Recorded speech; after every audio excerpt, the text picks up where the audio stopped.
Now recording. So, hello. Some faces I recognize, some I don't. If you've never seen me before, I'm Dr. Nicholas Moore. I'm taking over from Professor Adams for the second half of this course. And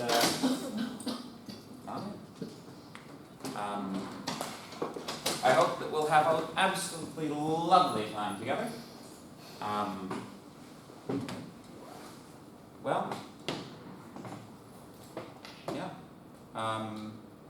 Any questions about anything before we get into it? I understand that there's a certain amount of assignments that haven't been graded yet. This is something that still Professor Adams is gonna do that shortly, I'm sure, and we'll get you those grades as soon as we can.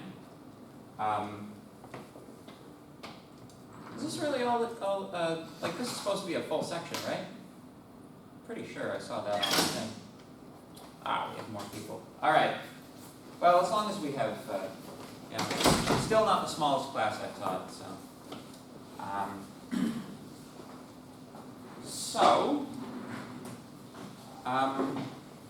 So where did we leave off then? My understanding is that this section is a week behind because you guys missed a holiday Monday at one point. Is that right? Okay, so you were kind of generally in Module 3, as I understand it. Get out of here, you. There we go. Did you guys do events with SVG? Did you do creating and destroying objects using JavaScript and SVG? No? Okay. That's good. That's a good place to pick it up.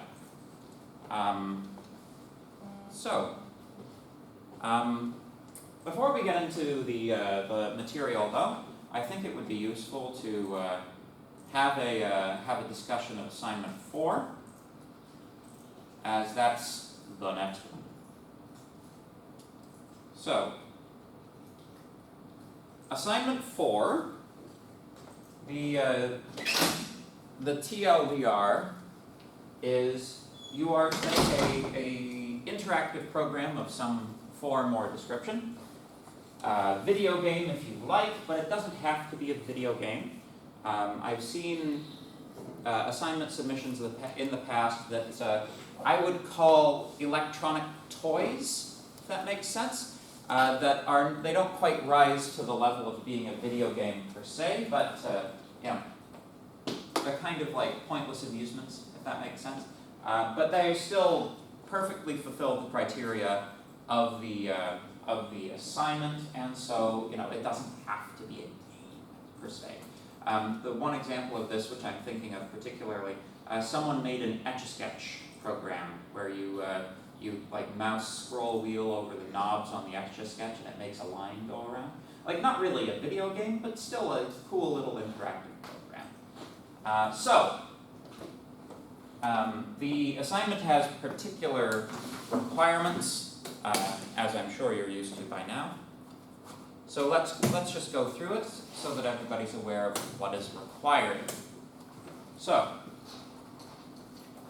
number 1, the purpose is creating web applications using SVG and JavaScript. Was it something I said? I make that joke every time. Everybody knows that. Practice creating a web application using the JavaScript event handling, which you did last week. Practice responding to events through JavaScript DOM manipulation, which is something we should all have quite solidly down by now. And practice the concept of state and variables, which you should have had for quite some time. That's reaching all the way back into Python programming, where we discussed variables. So, where something is not specified, you have flexibility to be creative. You should consider this to be a creative assignment. If you are uncertain, please post a question in the discussion area or ask me by email. Please note there are many solutions on the internet that might work as starter code for this assignment. However, you are required to work off of your own ingenuity. So on the subject of, not just example projects, tutorial projects, which are plentiful and abundant on the internet, but also on the subject of the accursed chatbot. There's this, so human beings are very highly suggestible, right? If you see someone else's solution to something before you've created your own solution to something, it makes it 5 to 10 times more difficult to come up with your own solution, because your brain will be like, oh, I know a solution to that, it's that thing that I saw, right? So just start with a blank slate, pursue a personal interest perhaps. Maybe there's a program that you've always wanted to write. This might be an opportunity for you to take a stab at it. So, yes, hopefully everybody is familiar with the requirement to submit to CS Unix by this point. Enough said. In this assignment, you are being asked to create a simple graphical application or game. There is no back-end support, so you are not required to have any persistence through page loads, which is something you can only do if you know how to program the server. Do not overcomplicate the program itself. This is very good advice. It is far superior to get something working than have nothing working. The program itself does not have to be overly complicated. Something like a dice game, something like a memory matching game, typing tutorial perhaps. Keep the game simple. In general, if your game sort of is at the level of complexity of an average Atari game, I would be impressed. So something, who knows, I presume you guys know what Atari is? Yeah? Ancient video game console / arcade cabinet series from the 1970s. Does anybody know any Atari games? Space Invaders is an excellent example, perhaps the typical example. Anybody else? Ping pong? Yes, ping pong, pong, tennis for two, ice, hockey. It went under a lot of different names at the time. In fact, there was a whole series of dedicated machines that were they just did Pong, the era of the Pong console. Pong would be an excellent thing to do. Any other ideas? Any other games that you're aware of?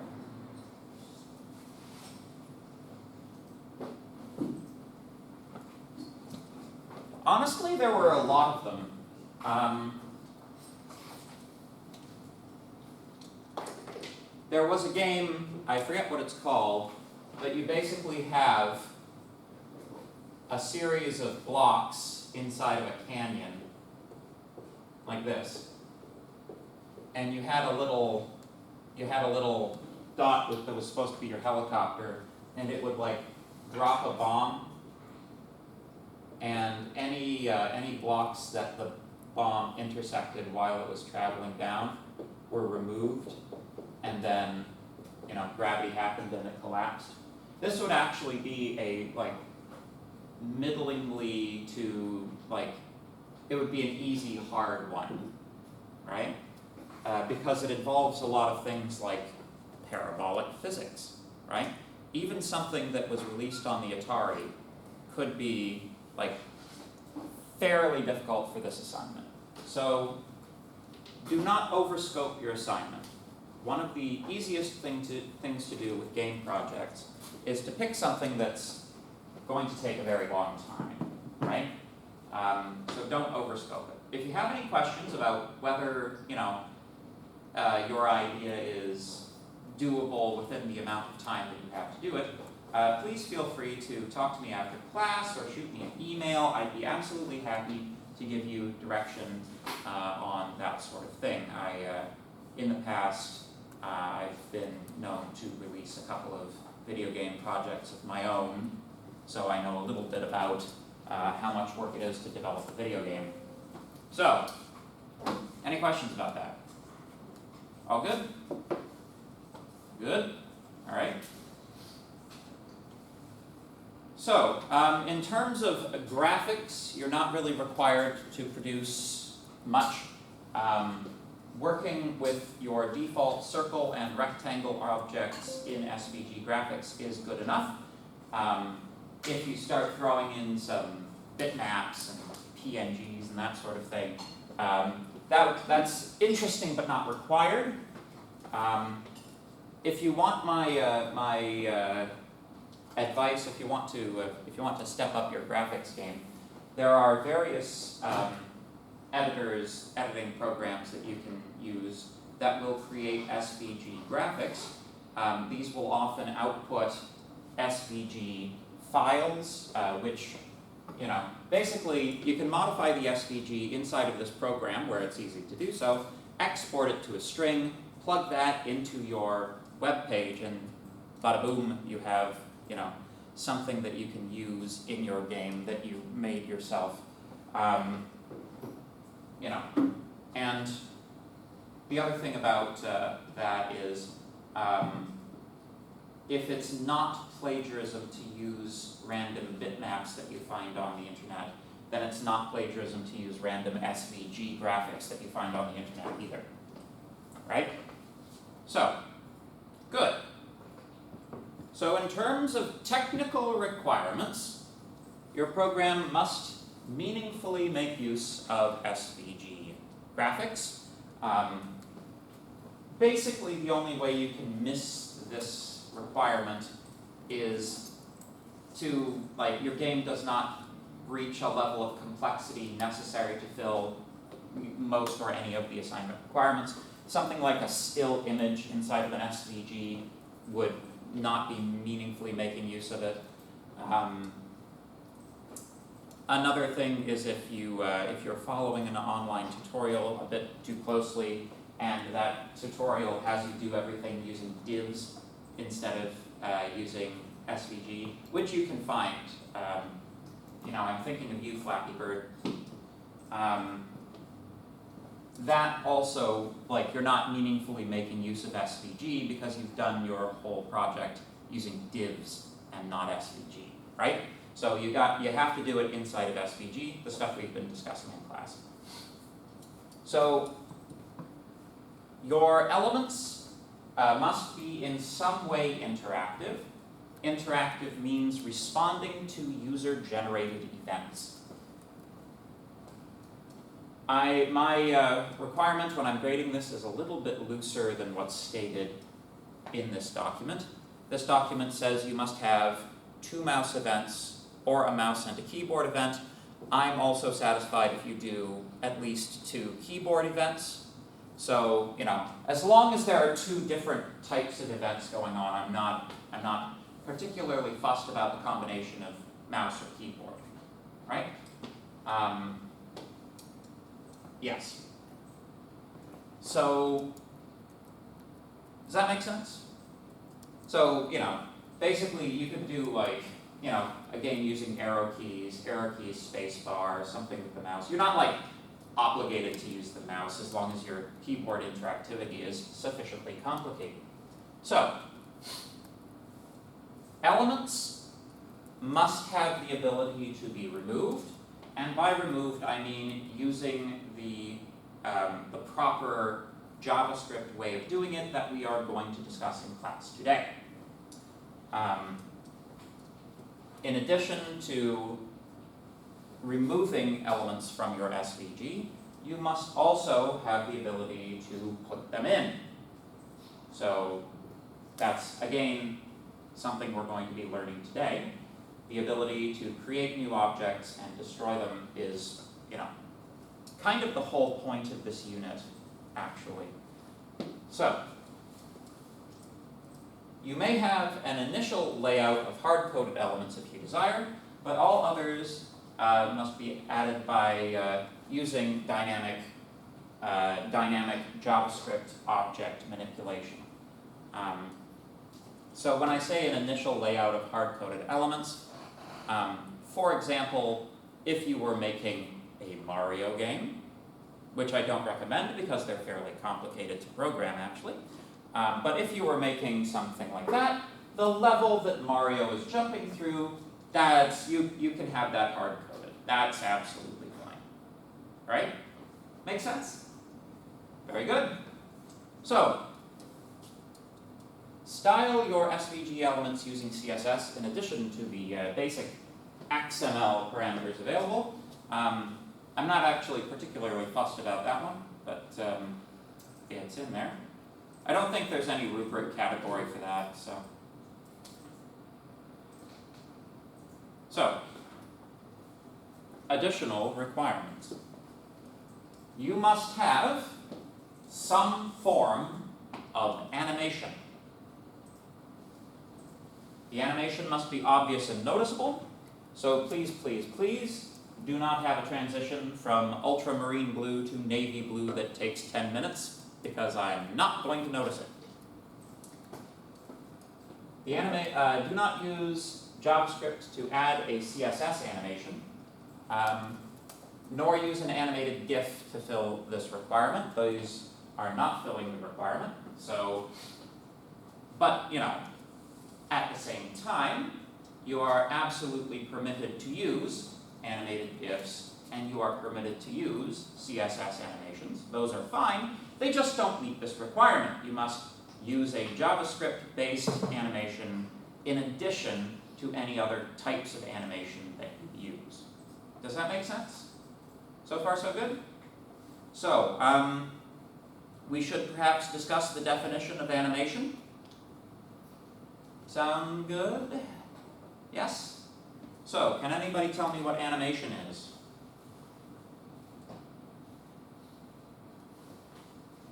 How does animation work? In CSS. Hmm?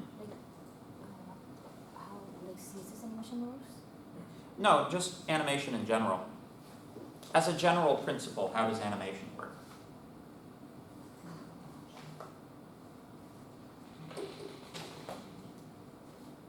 Keyframe? Keyframes, yes, or just frames in general. So what do you do with keyframes? You set a starting and end point. That's how CSS animation works, and how we've been using CSS animation in class. But like, if I were to make a Looney Tunes cartoon, how would I make it?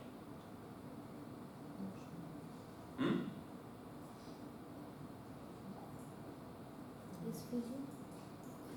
Not using SVG.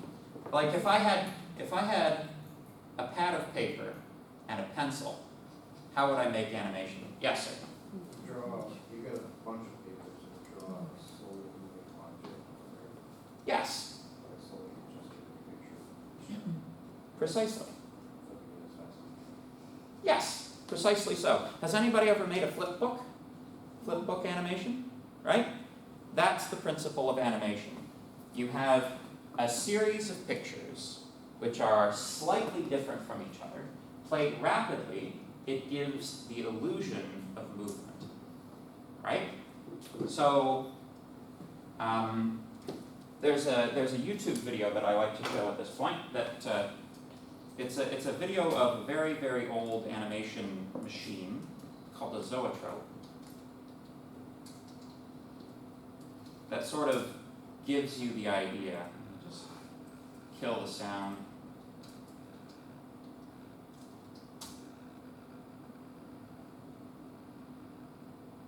Yeah.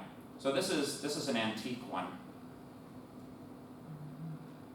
So the idea is that you have a series of slightly altered images of a person riding a horse.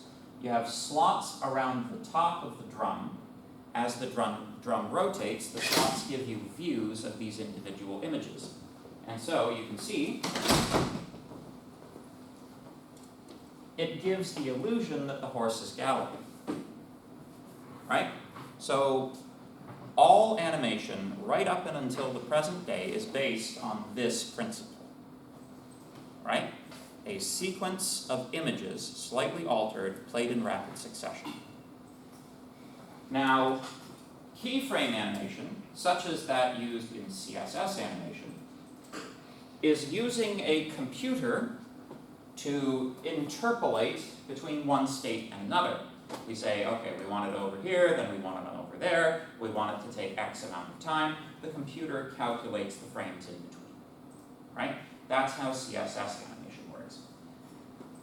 With JavaScript animation, we can do many similar things, and we can also do things that are unique and different. So, with respect to the sorts of properties that would fulfill this requirement, ordinarily, when we're talking about simple animation, we're talking about translation. We're talking about an object moving from one part of the screen to another, right? We start at one point, we calculate a certain distance to place the object each frame, we have an endpoint.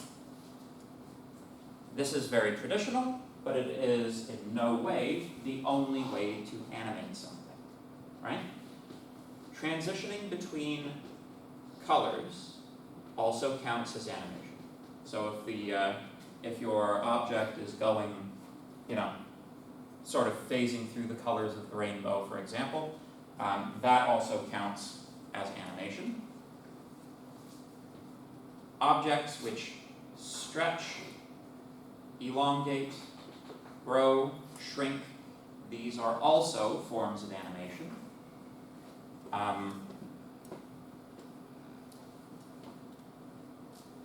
When we're discussing the types of projects that people produce that don't typically meet this requirement,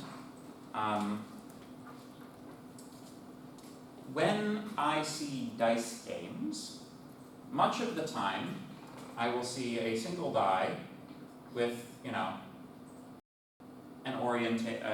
number of dots. There'll be a roll button. First of all, the roll button not being a click event inside of the SVG itself is itself a deduction, right? But the roll button simply, pops a different orientation onto the die with no transition, nothing nice or fluid, and nothing to even give me the impression that the die is being rolled. I'm not even doing so much as spinning the rectangle, right? This is not animation. This is simply placing one image and then another image, right? In order to have animation, you must in some way simulate movement. Does that make sense? So in order to take something like that and beef it up so that it would meet the animation requirement. Again, the simplest thing you could do is take the square and sort of spin it as you're changing what the dots are doing. That would be the simplest way to meet that requirement. I've seen them where the die, every time you roll the die, is sort of placed off screen and then translated into the middle of the screen. That's fairly simple to do as well. This gives at least the illusion of casting the die onto a table, right? Even if you don't have to go as far as to simulate a cube and the rolling of a cube. That's a fair amount of math. But something like this, Simple enough. You don't even have to have it arced. Right? Make sense? So far, so good? Good.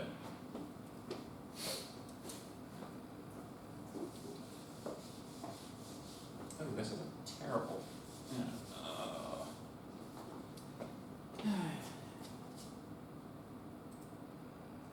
Good.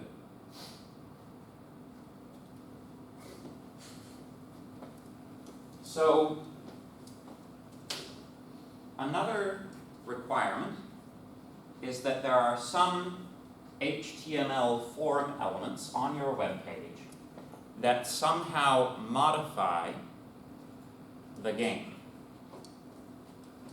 There are, a number of ways to meet this requirement fairly simply.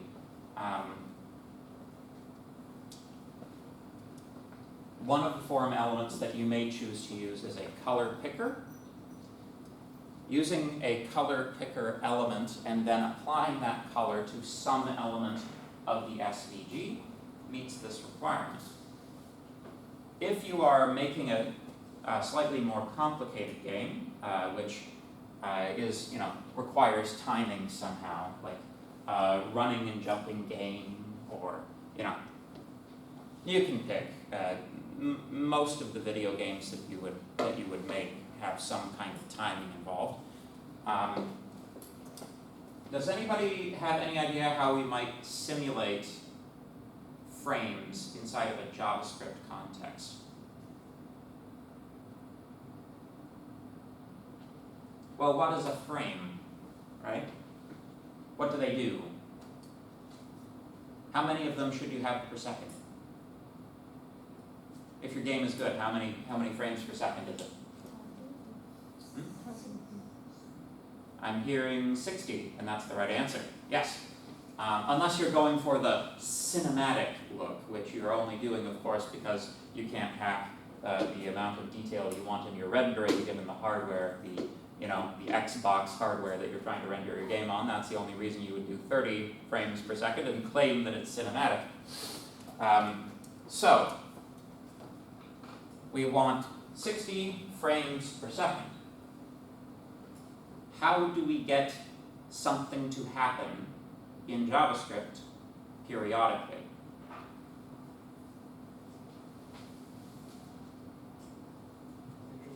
Set interval. Yes, very good, thank you. So, set interval allows us to trigger JavaScript code every X number of milliseconds. If we want to make 60 frames per second, I'll just give it to you. It's 16.667 milliseconds. Works out to about 60 frames per second. So, however we design our application, if we want things to move around autonomously at a fixed rate, we set interval for 16.6 milliseconds, and that gives us some basis, that gives us some kind of frame counter that we can then plug some code in and have that code execute once per frame, right? We can do animation this way, we can do game logic this way, we can do, lots of different things with that. It's a very flexible sort of thing to do. Now, much of the time in video games, difficulty is simply the speed at which the game is being played. So, when we create our set interval, the speed with which it is set is in some way our game difficulty, right? If we set the interval to be smaller, the game simulates faster and is therefore more difficult. If we set that interval larger, the game is slower and therefore less difficult. So another way that you can meaningfully meet this requirement fairly easily is by having, maybe a couple of set points, easy, medium, hard, maybe have a slider that changes what the millisecond timer is. But either way, game difficulty is one way that you can meet this requirement. Does that make sense? Hopefully? Somewhat? Is everybody completely lost? Not completely lost? I will settle for not completely lost. Yeah? Okay. So, in addition to having some HTML form element modify your game in some way, you also need to track the state in some meaningful way. This is probably one of the easiest requirements to make on the assignment. Normally, your program will have something resembling a variable or two. If you simply expose that variable inside of your HTML, that is sufficient to meet this requirement. Otherwise, you can do a small amount of variable bookkeeping, and that also meets the requirement. So, for example, if you are making a simulation of ping pong, the score that each player has is state, and if you display it, that meets this requirement. If you're doing a jumping game, then the number of things you've successfully jumped over or the amount of time you've been in the simulation, these things also count towards this requirement. Does that make sense? Good. Also, continue using good HTML structure. We should have a header and a footer, right? Don't just plop me down an SVG in the middle of a page, although that is what my examples in class are going to look like, of course. Do as I say, not as I do. And please make sure the copyright notice is for 2025, not 2023, as that was 2 years ago. So,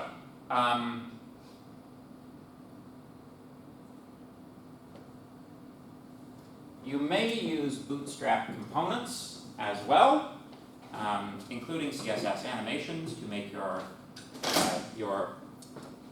page look much better. The app must run beginning to end with no bugs or serious errors in the console. A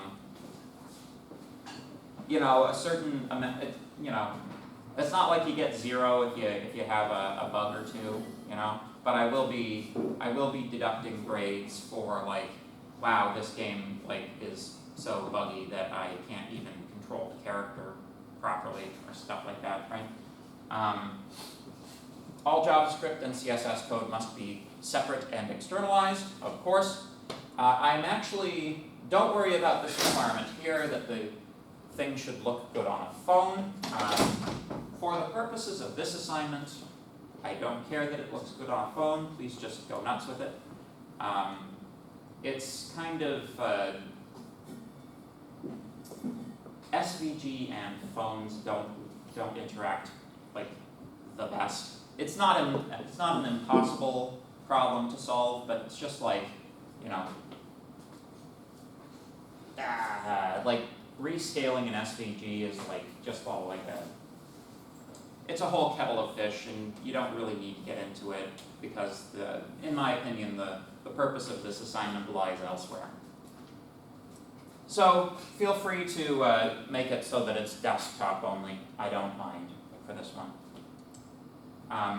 All files must be documented according to the documenting JavaScript programs on Canvas. Hopefully everybody is familiar with the mechanisms for submission at this point. And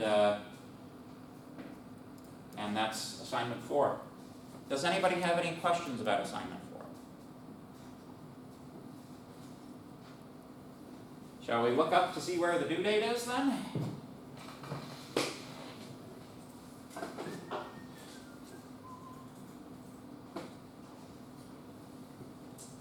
Due July 25th. So you have not bad. 3 weeks. A little bit less than 3 weeks. Don't leave it till the last minute. Alright?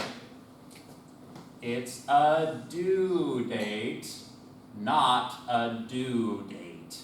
Okay? If you leave it to the last minute, you're probably going to end up with an overscoped project and you're not going to finish it. This is not the kind of project you can finish in one day. Okay? Alright. So, good. Wonderful. So, couple of housekeeping items then. I know that the class is fairly early in the morning, but please try to be on time. My name is Dr. Nicholas Moore. If you've never met me before, I will be your professor for the second half. I'm taking over from Professor Adams. I hope that we'll have a great time together. It is my habit to video record the lessons. This is not for the purpose of people who wish to skip class, but the lessons being available on YouTube, there are a couple of nice things that come with that. Number one, you get a captioned version of the lesson, which you can review at your leisure, perhaps, before the exam. If there's a topic that you'd like to hear me on again, then there it is. I've been doing this for some time, so if you take a look at my YouTube channel, in the archive of playlists, you will find previous offerings of this course, the recorded material for those. I know that this isn't a thing that Professor Adams does, but I do have lessons covering the first half of this class on the YouTube channel already. So if you want to review that material as well, then it is there for your use. You can also watch me back at 2 times speed if you really want to. I don't know. I think I'm like a medium fast talker, so maybe not. Maybe 1.5 is enough. But at any rate, I know it's a lot of material to get through. So I will. Have I posted the link to that already? Let me see here. This section is combined. Yeah, I did. Woohoo! There you go. Just click that link, and you will find all of the recorded lectures. So again, this is not intended as a replacement for coming to class. The highest bandwidth of information that will stream from me to you is right here in this room. The little rectangle like that, not as high a bandwidth of information. I do respond to comments on the videos requesting clarification or like emails requesting the same. I do respond to those if you have a question about one of the something in one of the previous videos. But it's kind of not as good a mechanism for asking a question, because often when someone asks a question, it's what do you mean by, tertiary applicability of functors or whatever? And it's well, that's a 3-hour class. I have no idea what part of the class you're talking about. So if you're going to leave a comment on the YouTube videos asking about a part of the class, if you wouldn't mind including a timestamp so that I know what part of the lesson you're talking about, that would be extremely helpful.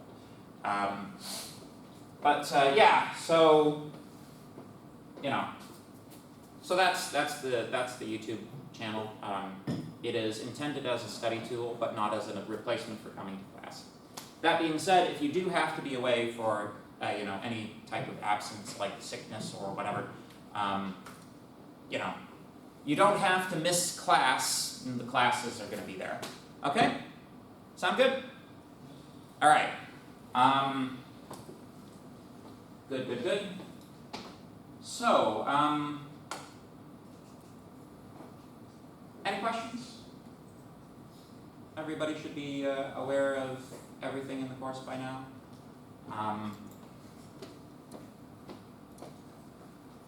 I recently received information, Friday last week I received information about when the exam is going to be. I'll be publishing that either today or tomorrow, and I don't have a room yet, but I'll let you know when the exam is going to be at least. Okay? Okay. So, very good. So I guess we can move into our lecture material for today, our actual honest to goodness lesson. So,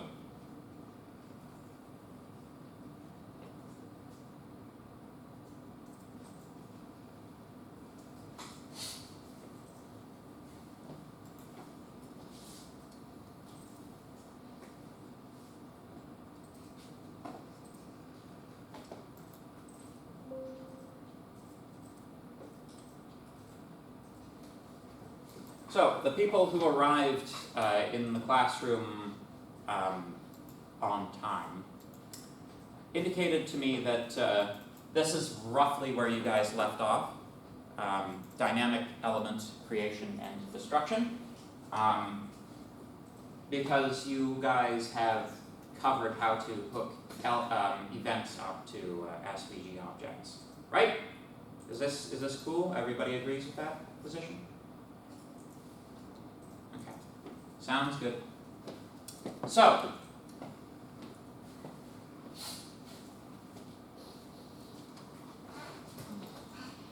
So,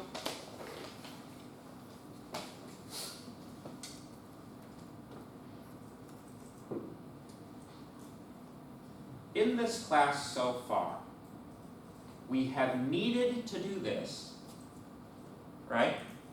But we have not had the appropriate tools at our disposal to do so correctly.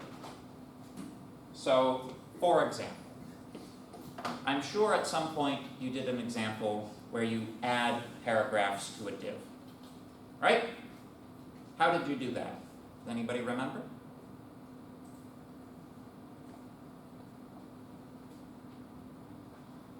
Come on, I know it's early in the morning. How do you add a paragraph to a div?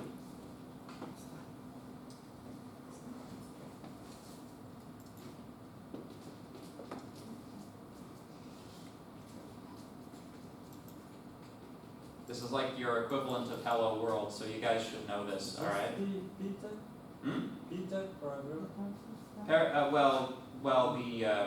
The HTML paragraph element is the p tag, yes. But if I had a div, I have a reference to a div in JavaScript, and I wanted to add a new paragraph to it using JavaScript, how would I do that? Sorry?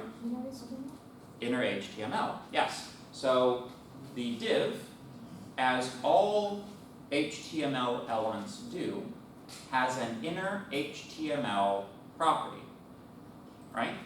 The inner HTML property is nothing more or less than the exact contents of the tag as a string, right?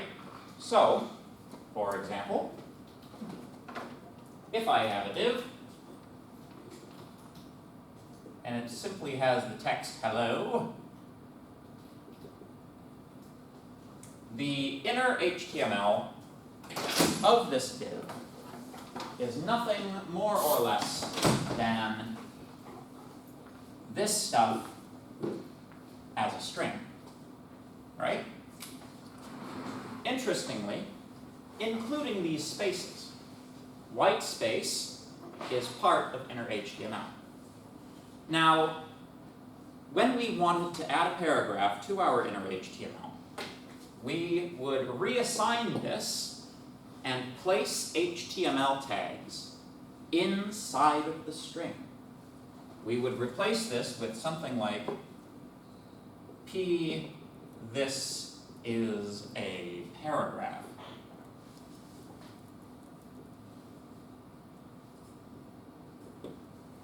You assign that to inner HTML, and bada bing, bada boom, you have a paragraph.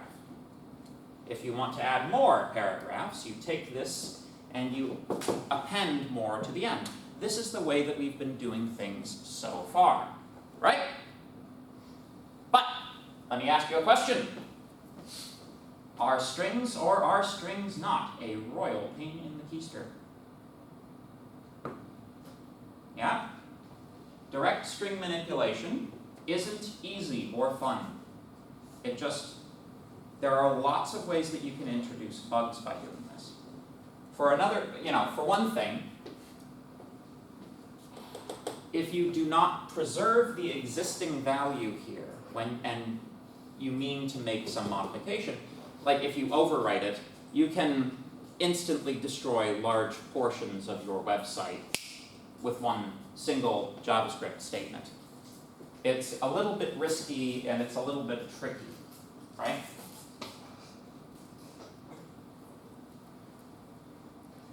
One of the things that we're trying to encourage, both in this class and in classes like Java, is an object-oriented approach to things.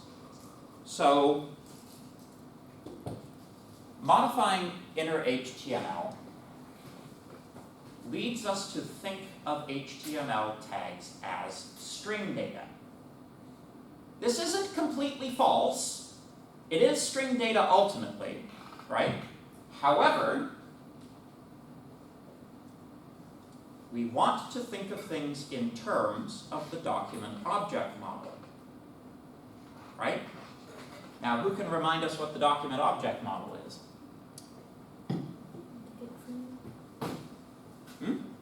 No? That's okay. Anybody?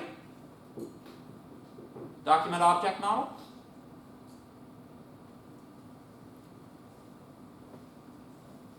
I want to say something like tisk, tisk, tisk. We do have some revision to do before the exam, don't we?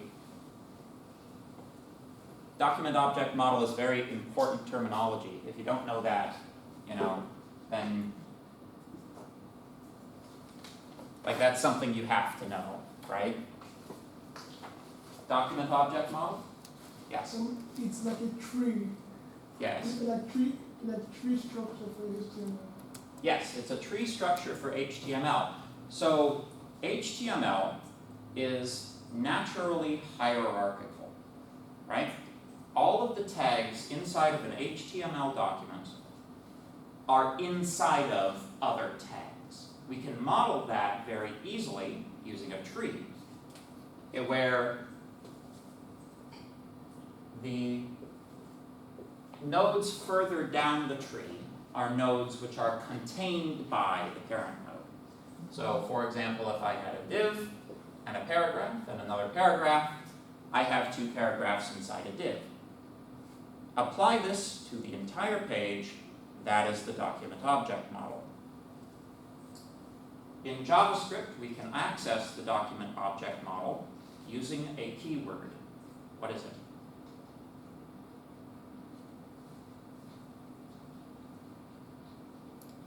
Query selector. Sorry? Query selector or data element by ID? Sorry, what did you say? Query selector or data element by ID? No, that's how we get an element from the middle of the DOM out, right? We get a reference to some element inside the tree. But just the root node of the document object model, we have a reference to it by default. Do we know what it's called? Yes? Just document. Yes, thank you very much. So if we take any page whatsoever, such as this one, go to our JavaScript console, ignore all of the warnings because there's no translation for Persian. If we type document, you can see that the entire thing has been highlighted. This is the reference to the root of the document, document object model, right?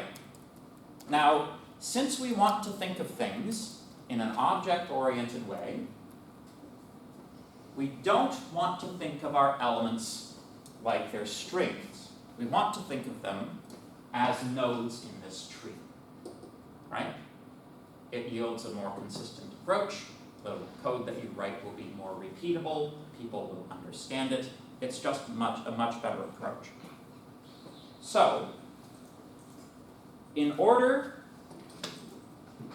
to create a new element and attach it to the document object model, there are 3 steps that you must perform.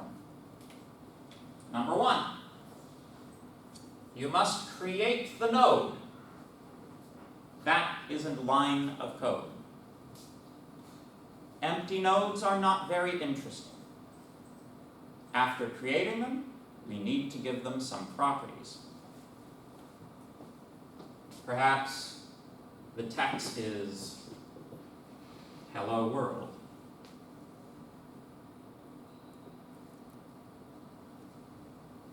Right? So, first, we create them.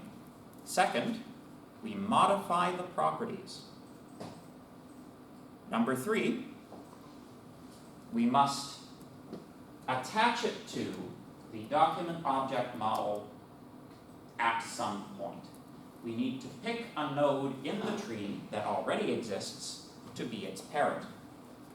So it's, with respect to human beings, right?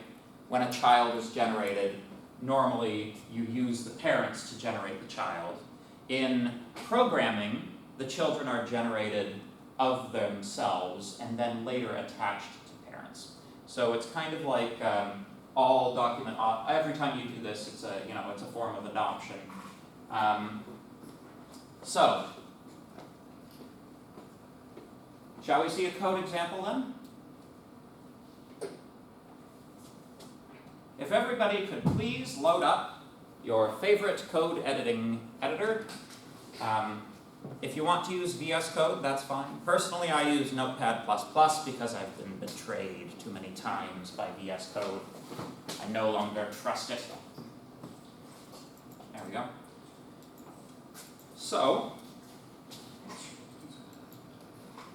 VS Code doesn't I don't know about the lab computers, but at least on the Podium computers, VS Code, if I leave it running long enough, it'll disconnect from apps anywhere, and then it won't tell me that it's done so. It'll just stop saving files, and it's just a nightmare. Notepad++, no such problems. So, let us create a very simple web page that we can add stuff to.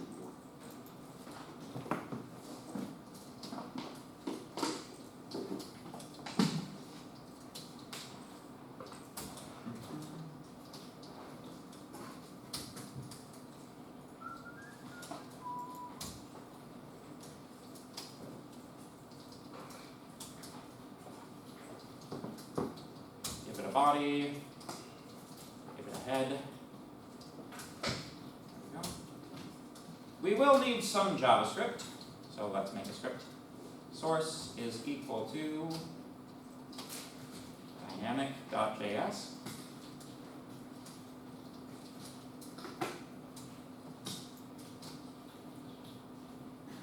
Let's make a div.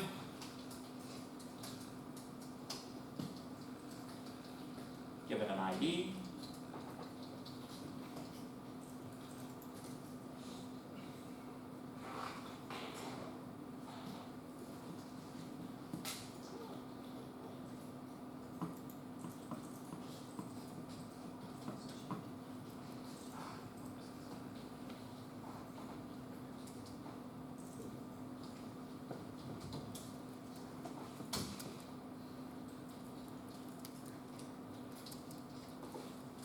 Just call it index.html. Everybody can see that from the back? Is that good? So,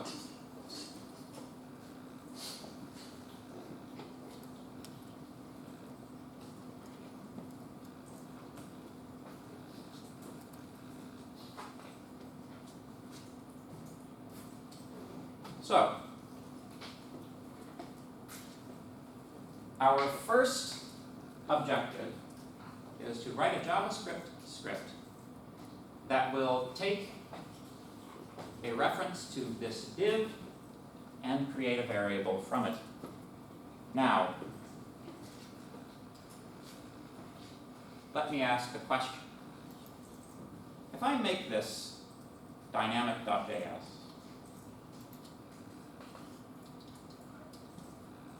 And I simply type, let div equal document.querySelector.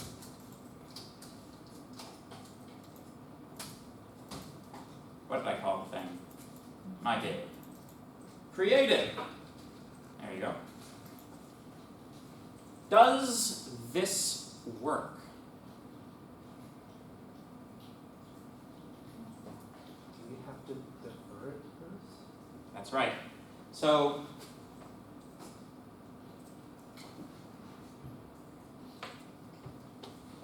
let me just open it and I'll show you why. Legal. Uh-oh. Apps and legal. There's a legal drum.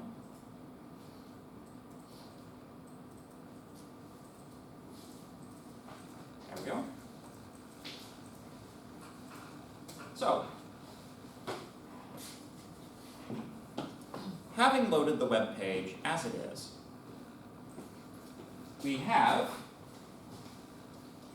a div variable which has been declared. But, as we can see, the value of that variable is null. This is suboptimal. We were expecting this to be a reference to the DOM element. This might be confusing as well, because if we do the same thing here, div is equal to document.querySelector my div, you can see that the same line of code works.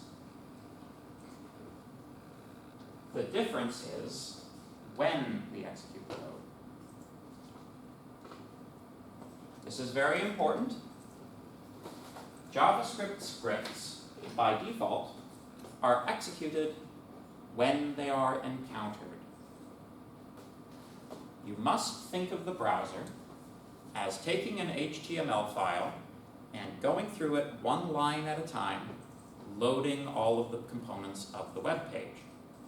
When it encounters a JavaScript script tag, it loads it and runs it immediately when it finds it.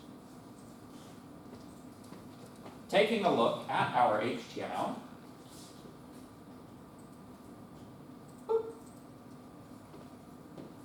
given that this is being loaded one line at a time, our JavaScript is loaded on line, what line number? Line 4. Where is the div we are referencing? Line 7. So, that div does not exist at the time that the JavaScript is running. Therefore, when we ask querySelector, can you find me my div? querySelector says, no, I don't see anything in here with that ID, which is true. It hasn't been loaded yet. Now, there are two ways of getting around, well, there are three ways of getting around this, one of which is you should never use, but you should know that it works. All right? What are some ways we can get around this? Defer, we use defer. We can use the defer word attribute inside of the script tag itself. Yes, that's the easiest and simplest way to do it. What are the other two? Sorry, could you say that a little louder? DOM content load. Yes. So there's a special event you can set in JavaScript itself, which waits for the content to be loaded or the window to be loaded. There are a couple of different events that will do the same thing. But yes, the idea is if you have any code like that's initializer code, you put that inside of an event that waits for the page to be loaded, right? That's number 2. Does anybody know the third way? This is like the cheap and dirty way of getting it to work. You just put it at the bottom. That's right. We can just take this script tag and clonk it right there on the bottom. And if it's the last thing that the browser reads, it will be executed last. Therefore, this reference will be found. Make sense? What was the second option? I don't understand the second one. Oh, well, I can show you an example.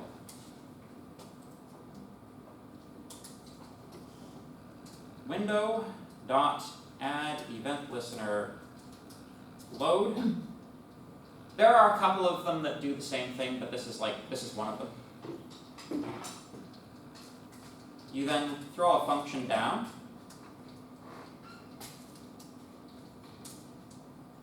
And put the thing that you want to work inside of that event, right? So this event triggers only once, and it triggers when the window has fully loaded the HTML. So this is guaranteed to execute when that reference exists. Does that make sense? Now, there may be some advantages to this versus your defer attribute, right? So, one of the things that you can do with this that you cannot do with defer, you can set functions up and define them before the page is loaded, right? Now, this is probably only useful when it interacts with other JavaScript that is running, right? And ultimately, the JavaScript can't do too much until the page is loaded.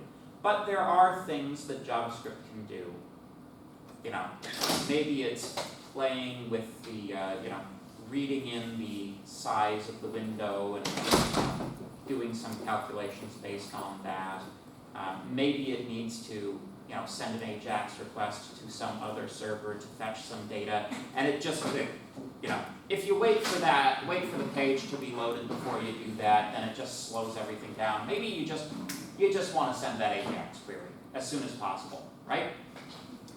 If that's the case, then you shouldn't defer, right? You should use one of these window load events.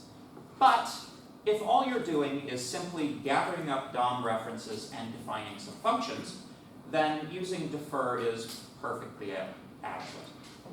Always understand that most of the time, when it looks like a programming language is giving you several ways of doing something, there are probably slight differences between each of those ways of doing things, right?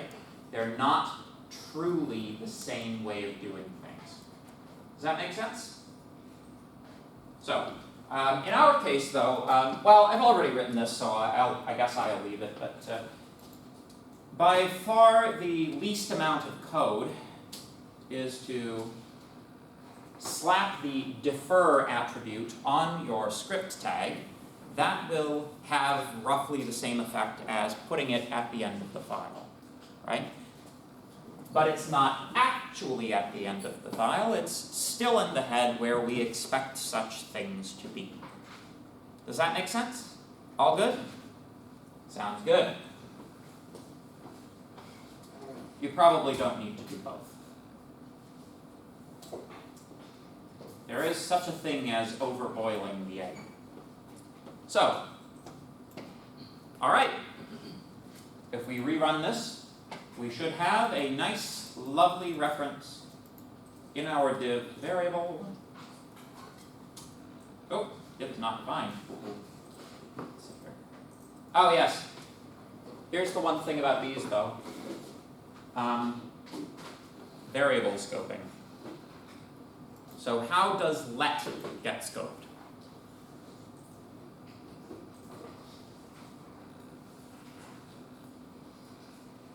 There's another good question. Do we know about the differences between how variables get scoped in JavaScript? Sorry, are you stretching or do you have an answer? Yeah, it's in between the brackets. That's right. So the let keyword defines things within a local scope. in our case here, by simply copying and pasting this line into our event and not modifying this keyword, we have defined the div variable within the local scope of the event function. This means that that variable does not exist outside of that function, which means when we go to view it in the JavaScript console, it simply does not exist. So, in order to change this, in order to fix this bug, we must define this variable in the scope we want it to exist in. So, you folks remember from Java that you can separate your declaration from your initialization? Well, this is a point at which that becomes practical. Unless we separate our declaration and our initialization, this just doesn't work. So, let's try her again.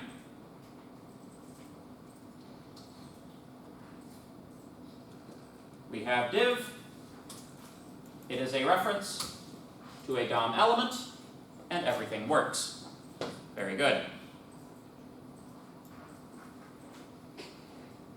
One of my constant mantras: test early, test often.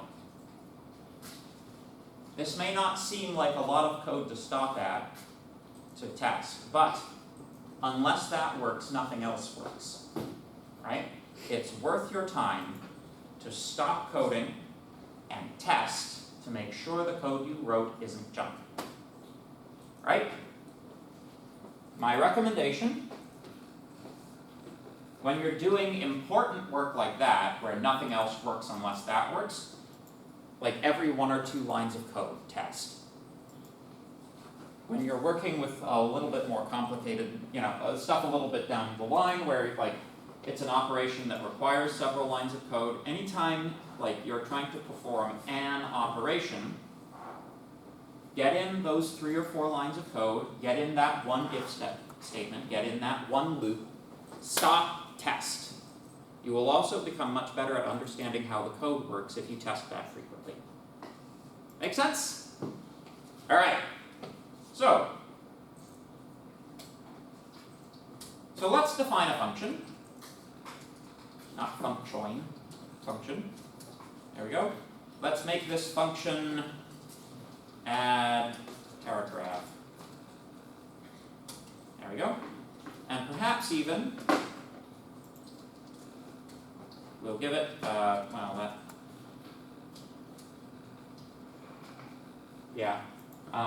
one of the little joys of JavaScript, which I'm sure you've encountered by now, is that JavaScript has like a lot of weird keywords that it doesn't necessarily tell you about, and when you use a keyword, you don't necessarily like get a syntax error. JavaScript tries at all costs to try to prevent giving you syntax errors because JavaScript hates you. So if you use a keyword in JavaScript, whether it will or will not work on that is, it's completely dependent on the situation. So a very good practice in JavaScript, if you're naming things like functions and variables, unless it's fairly long like that, if you want a short little word like text, just misspell it. leave out a vowel or something, and that will help it work in JavaScript. So we want to add a paragraph to our div. Does anybody remember the 3 steps to create a new element that we discussed over here before we started coding? First create the node. First create the node, good. Second? Then attach it to DOM. Some element to it and attach it to DOM. Attaching it to the DOM is 3. What do we do between creating the node and adding it to the DOM? Add text. Add text. In our case, yes. But if you're making a general object, modify whatever properties you need modified.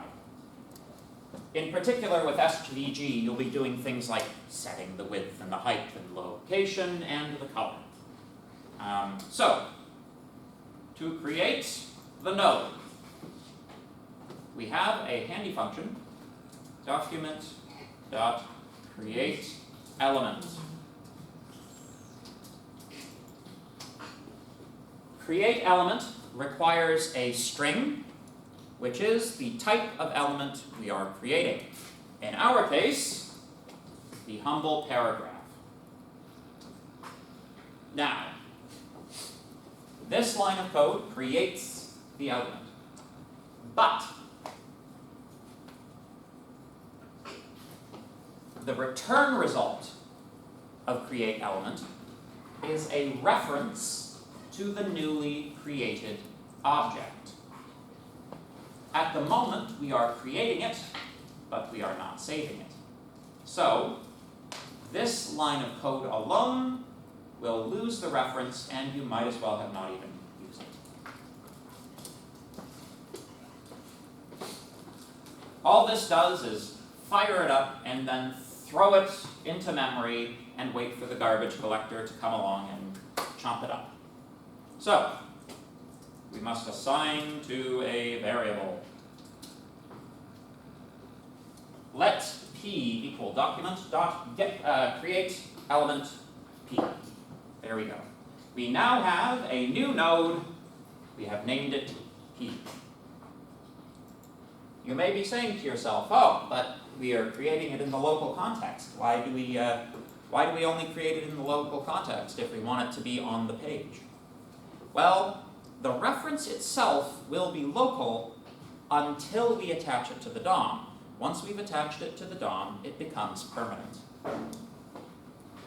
Make sense? So far, so good? So, let's modify a property then.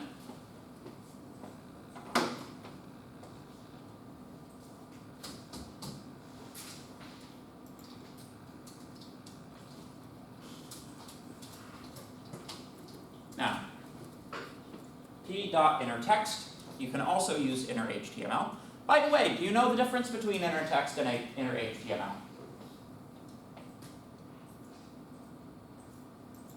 Inner text is specifically the text element of the object versus inner HTML is just Yes. So, if you want to put it as simply as possible, inner text is not allowed to have HTML tags. Yeah. Whereas inner HTML obviously is. So if you don't want to accidentally mess up HTML tags, it's a little bit safer to write to inner text. Plus, you should always write to the thing that you're supposed to be writing to. If you are intending to add text, add text. So, in our case, our function is taking an argument, txt.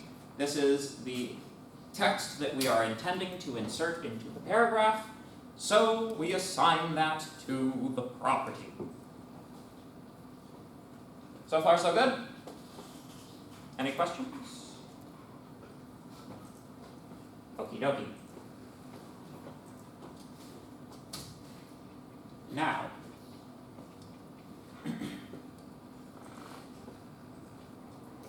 what was the third part again?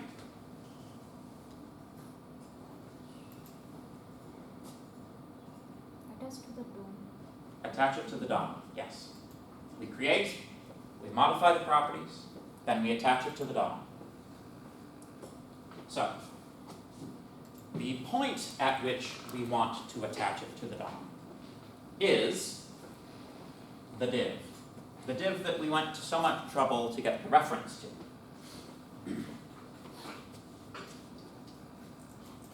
Now, we are not simply modifying inner HTML here. We are using the proper procedures. There is a method that we use. Append. I always get that mixed up. Append child. We then pass the reference to the child element as the first argument.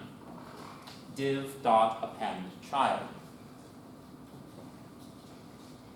Very good. This creates a link between the node that we just created and the element of the DOM. So, we have written 3 lines of code. Let's test them.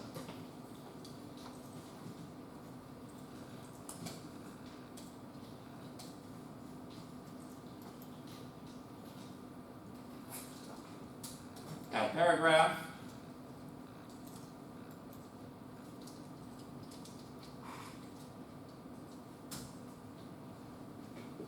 And there we have it. Hello, class.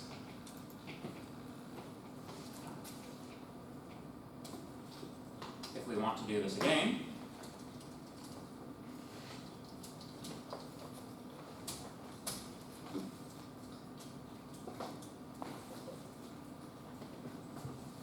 we now have 2 paragraphs in our div.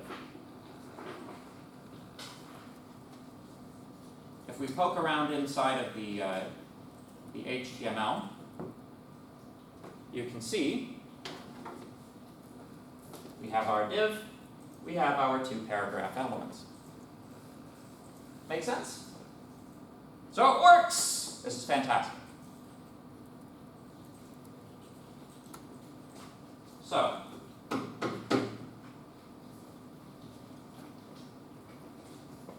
we have now acquired the power of creation.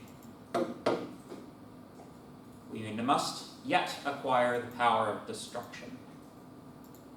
So, now that we know how to add things, we should take things away.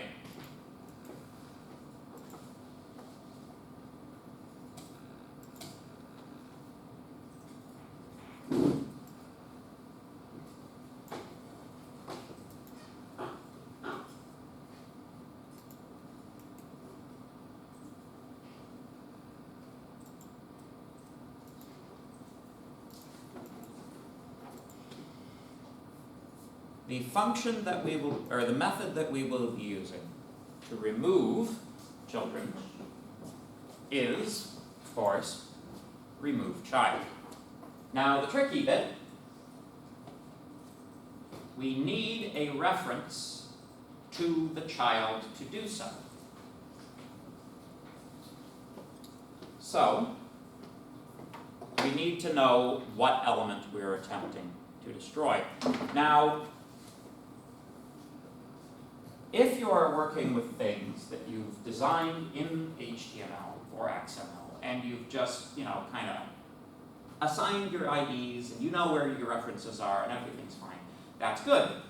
In our case with the paragraphs, though, we didn't assign them an ID tag, right? If we use query selector to select a reference to a paragraph, which paragraph do we get? If we have multiple elements in the on the page, and we use query selector, with a query that matches several elements, which element is selected? Which reference returned?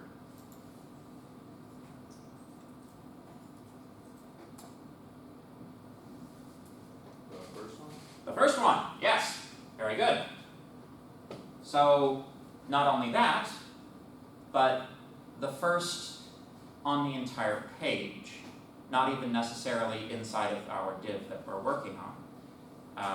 It's very rare, exceptionally rare, that you would be working, in industry on a web page that contained 1 div and 2 paragraphs.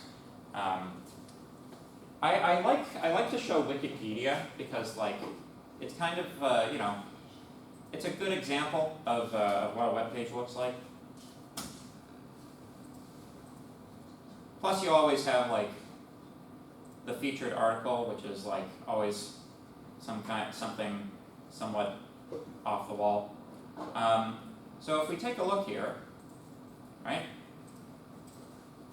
Document.query select or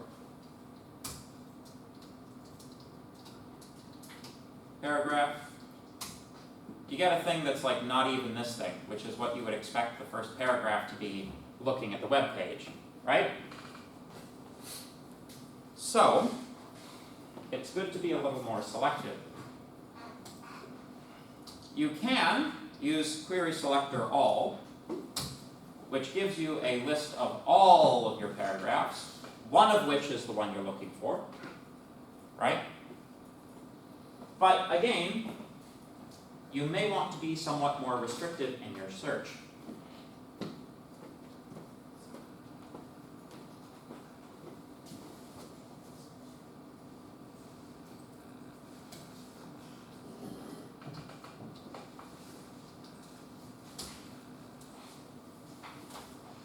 I present to you the children property.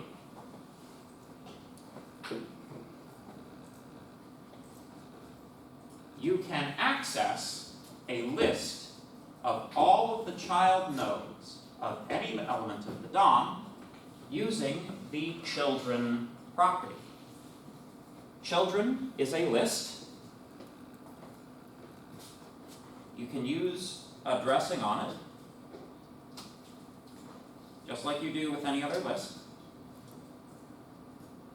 Paragraph 0 is that one.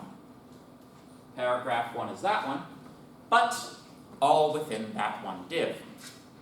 Make sense? Any questions? So, for example, if I wanted to add another function,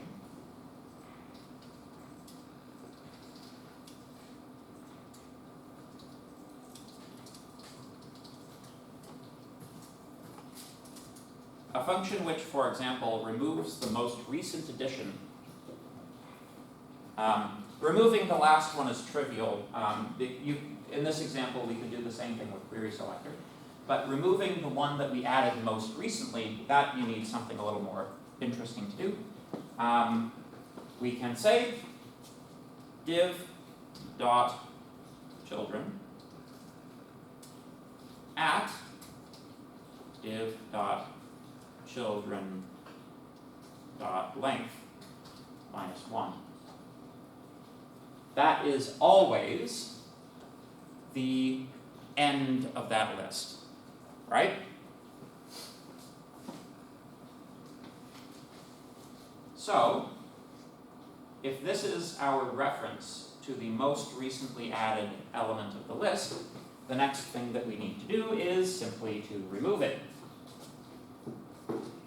Div dot remove child. There we go. And that's all that's necessary.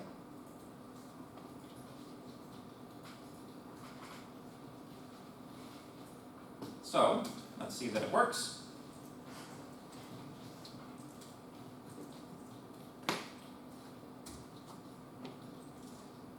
Add paragraph.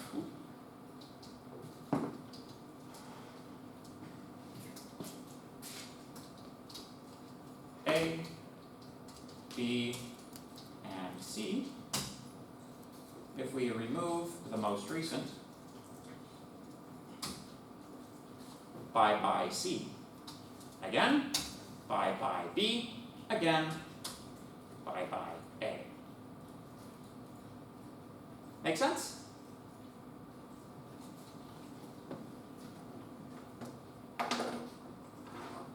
You guys want me to go through the math on how that works with the arrays? Maybe? Anybody need that? I can do it on the board. No? Yeah? Anyone? Even? Okay. I see one person nodding, and that's enough. So, so this is how it works.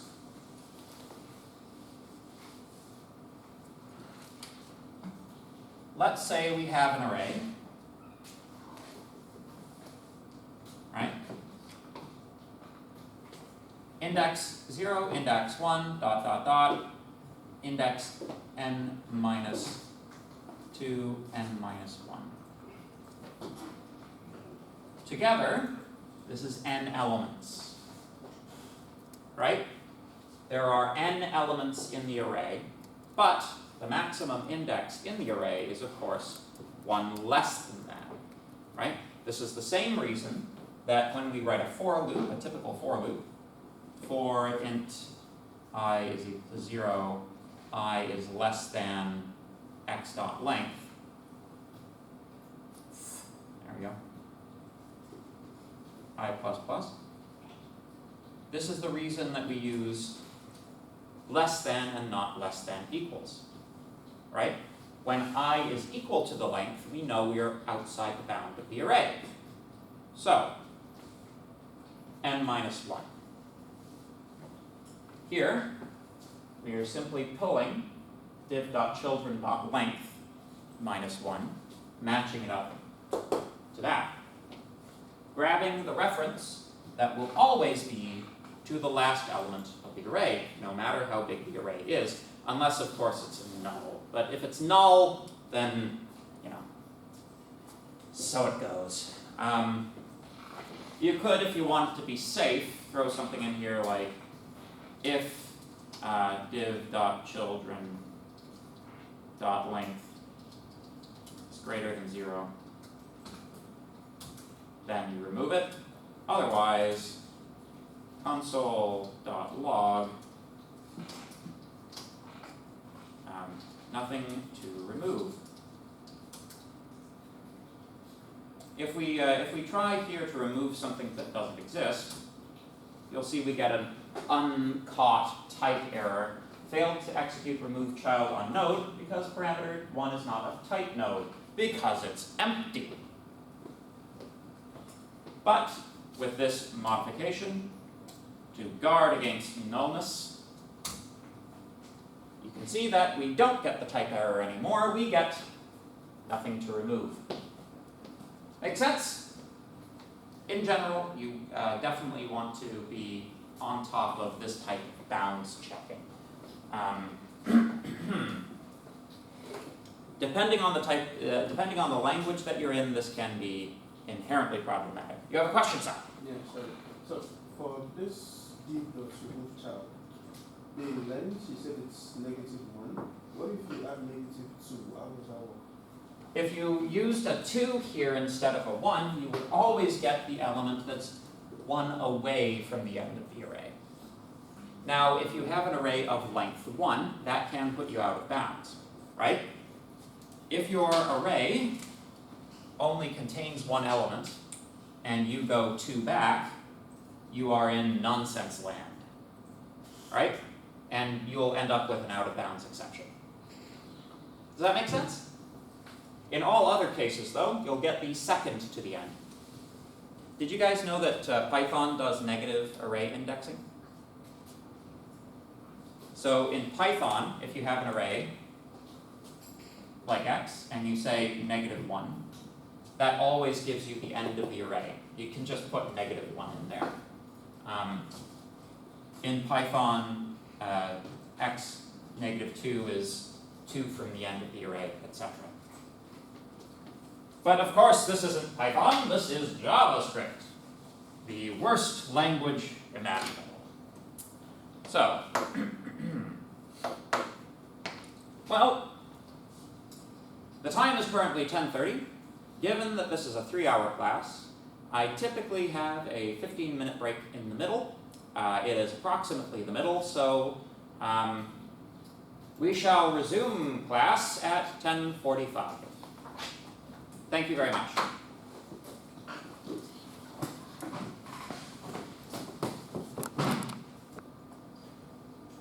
Now recording.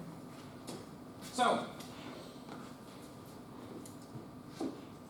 this is what I would consider a minimal example of object creation and destruction. Now, this is object and creation and destruction within the context of plain, ordinary, basic HTML. Right? We have not yet discussed object creation and destruction within an SVG context. That's what we're going to do next. So,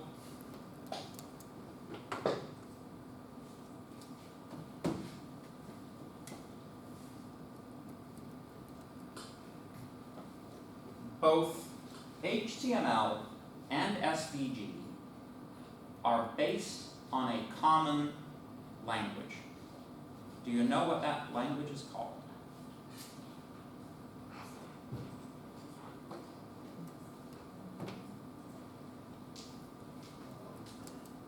XML or That's it, yep. XML, or Extensible Markup Language.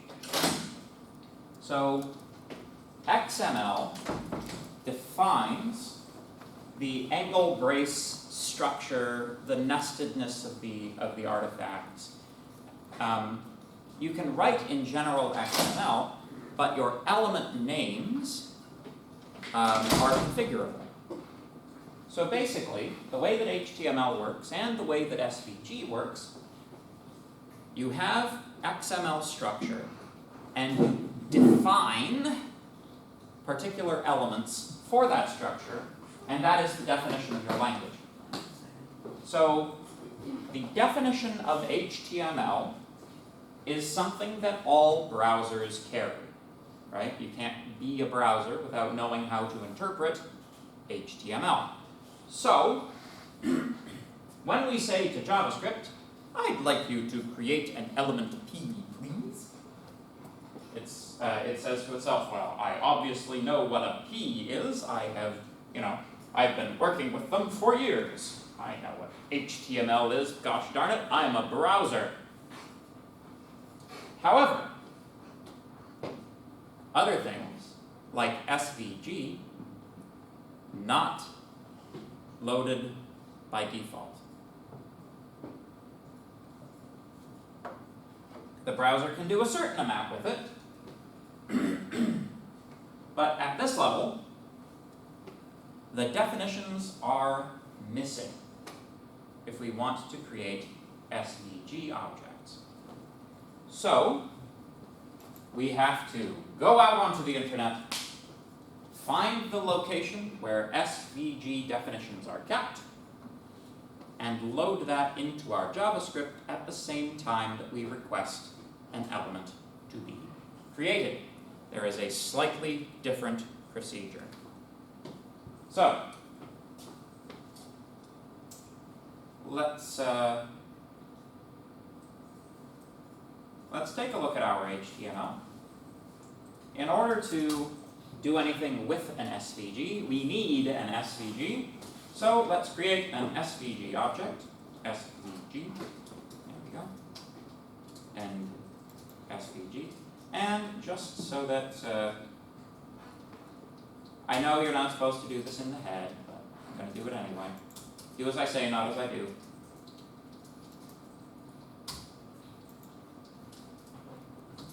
Just going to give it some style properties so that it's visible. Border, 2 pixels solid. Black. Let's give it a width of, say, 600 pixels. Let's give it a height of the same. And let's give it display :block, margin, margin, auto.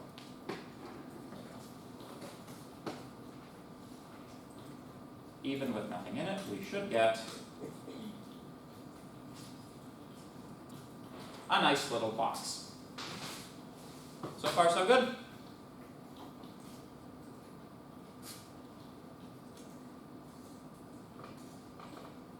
Good. So,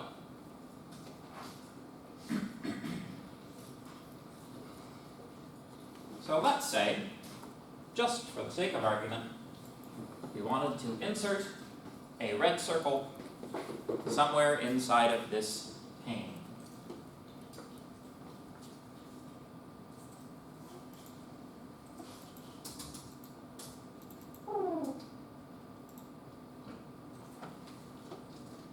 We don't need that either. So, yeah, we will. Okay. So, in the same way that we would need a reference to the div if we were to insert things into it, we also need a reference to the SVG element in order to do things with it. Let us duplicate and modify our existing code in order to acquire a reference to the SVG.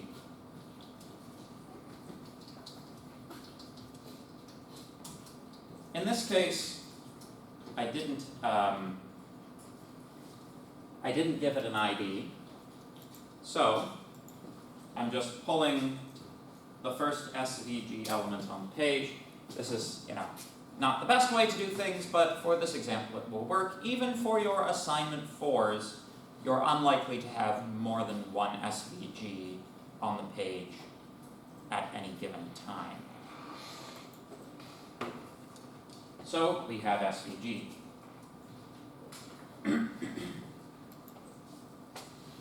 Function, draw circle.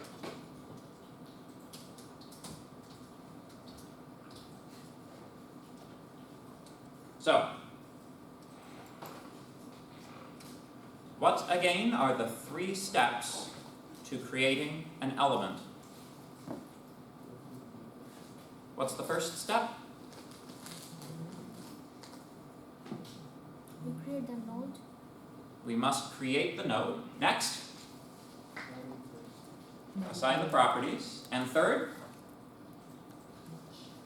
attach it to the DOM. Very good. So, document dot create element. In this case, we want a circle. But if we attempt to do this using create element, it will tell us the definition of circle doesn't exist. We need rather create element nx.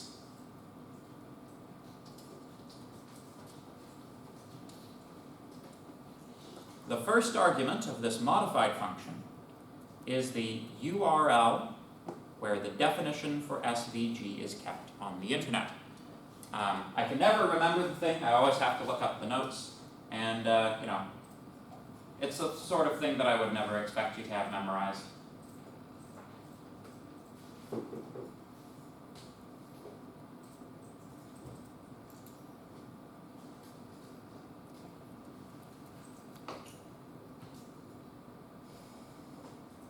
There it is. So, http://www.w3.org/2000/SVG. It's likely there are more recent versions of it that you could pull from.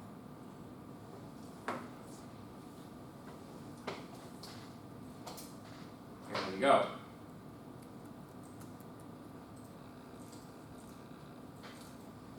And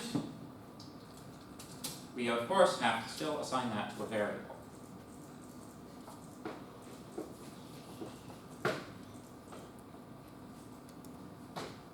A thing which is done in the notes is to take that URL and make it a constant at the top of the page.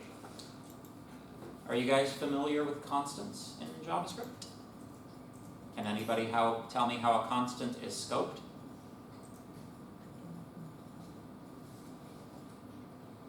Globally. Same as let, actually. Oh. Yeah. Locally.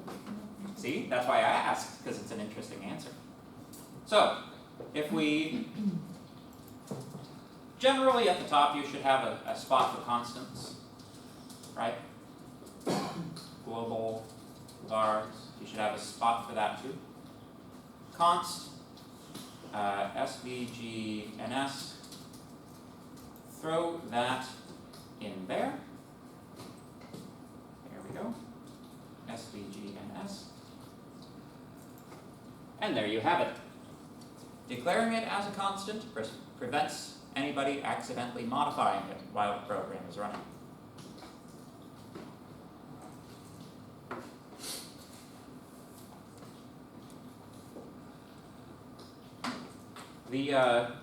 The current standard of practice in JavaScript is to use const as much as possible.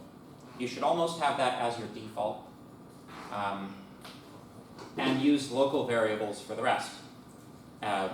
Where you like don't use globals unless you really, really, really need them, right? So even if you're using something like div, right? If you're using something like a reference to a div element, let me ask you a question. Is the value of this variable going to change while we execute this program?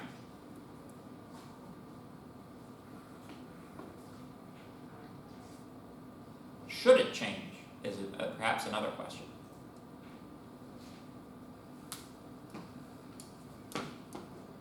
Related question, yes. No.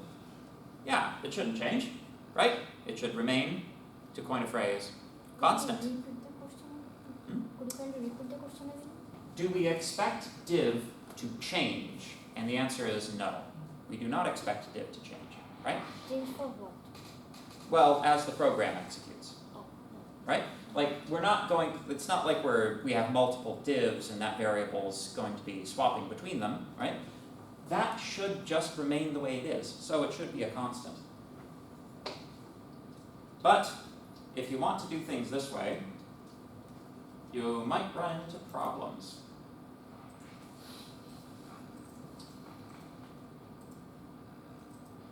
Aha! Uncaught syntax error. Missing initializer in const declaration. So, in order to use a const, you can't declare it and then initialize it later. That doesn't work with constants. For a constant, you must initialize it at the same time you create it. So, this business where we are initializing things inside of the window load event, that no longer works.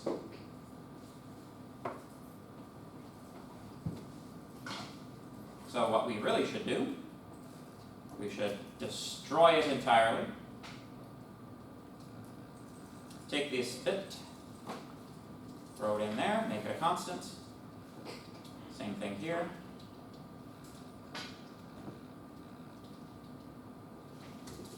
This is better programming practice. But of course, we are still left with the problem. We've reintroduced the problem that we're now looking for these elements before they've been loaded again. So, what we should do now is we should use defer.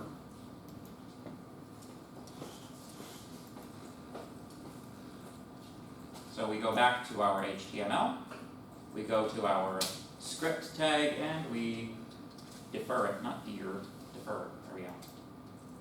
There we go. And now everything is nice and lovely. And one might even say more readable.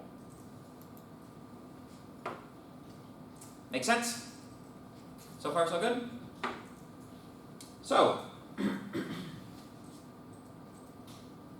So we have created our circle. Two things remain. First, well, the second thing, we need to modify the properties. So,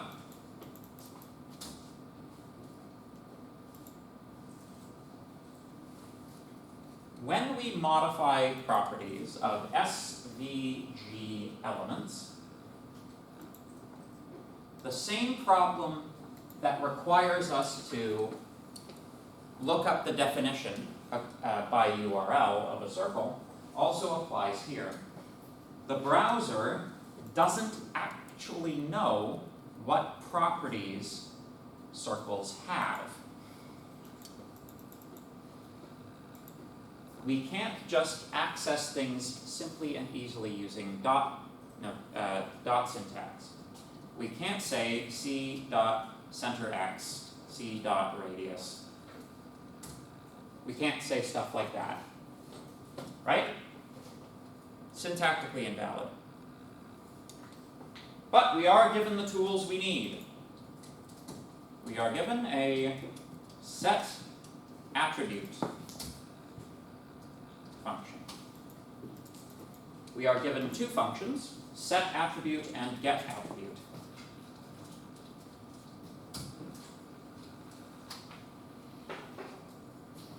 Hopefully this rhymes. Hopefully this sounds quite a bit like how things worked in Java, right? We have getters and setters for these attributes in JavaScript using this mechanism. The only difference is that in Java, when we wrote our own getters and setters, we would normally put the name of the attribute in the name itself where this says attribute, right? Here, we are providing the name of the attribute as the argument to the method. So, for example, if we want to get the radius of the circle, get attribute r. If we want to set the radius of the circle, we have to provide r, and then, as the second argument, we provide the value that we're setting there. So, for example, 25. Does that make sense? It's very, very similar to how things work in Java. You just have to, you have to deal with JavaScript's slightly JavaScripty, syntax for it. Like, it's kind of, I often rag on Java for being an overly verbose language, but like, JavaScript is like, definitely worse, actually. It takes a lot of characters to accomplish anything in JavaScript. And that's mostly because, like in JavaScript, like, everything is methods, Like, everything is objects and methods and really long chains of method calls. In Java, like, because it's like a more orderly language, you don't normally chain methods together all that much, right? You rely more on, like, primary programming. Yeah, in JavaScript, it's like, you better get used to method chaining, because that's how you do work in JavaScript. So,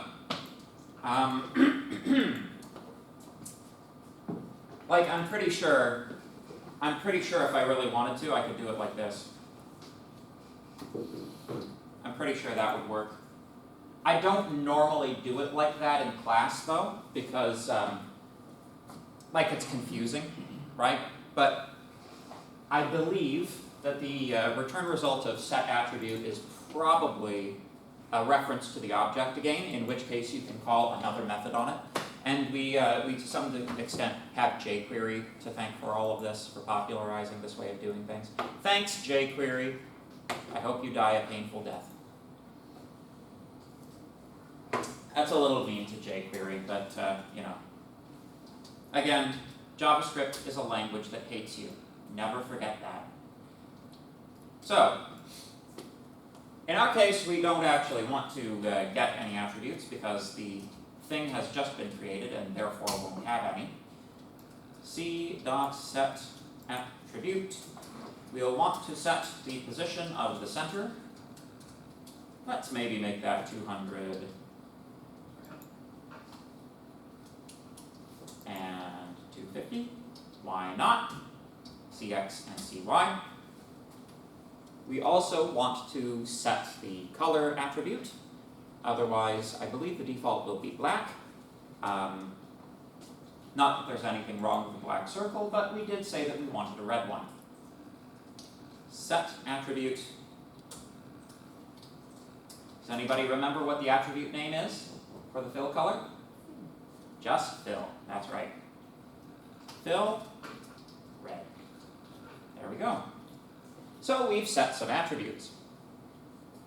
One step remains.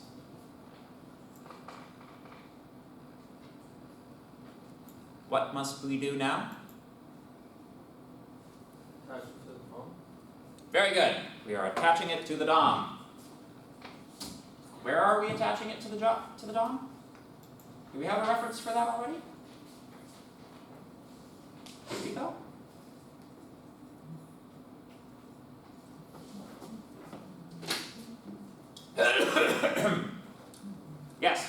we have a reference to the SVG element already. So SVG dot append child. Now, the last two times we've done this, we've had to do something slightly different because we're working with SVG. This time, though, we can just use the regular, plain old attach or append child. Everything will work. So, append child, give the name of the thing, C. There we go. Displace semicolon. There we go. Do you guys know that semicolons are optional in JavaScript? Optional, but I do not recommend that optionality. One thing that I recommend when you folks are programming in JavaScript is like, try to pretend you're using a good language, you know?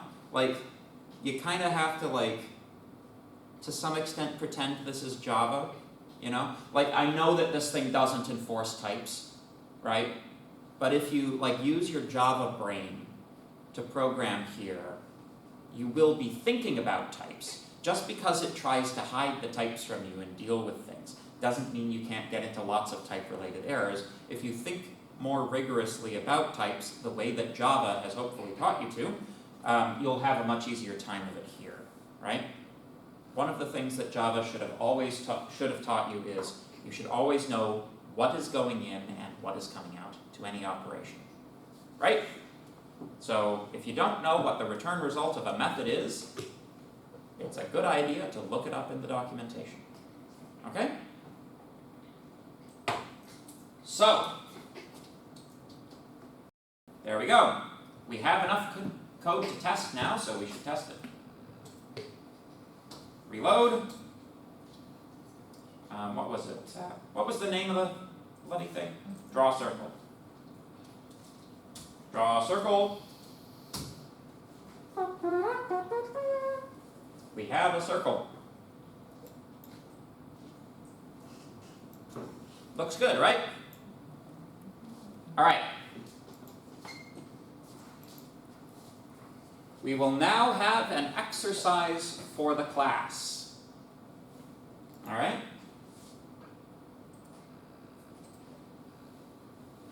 I want all of you take this function that we just wrote,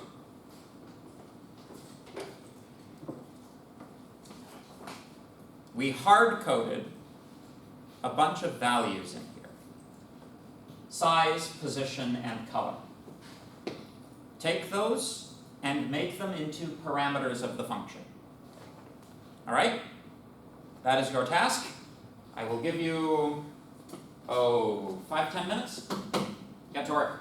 May I see the schema for 1 week? You may. Here, let me see if I can get it side by side.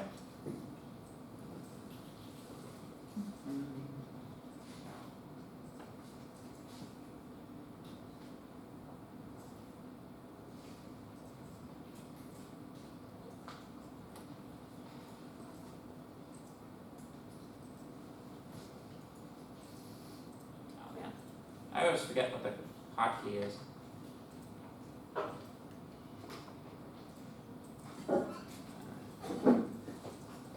Is it window? Sort by? No. View. View is.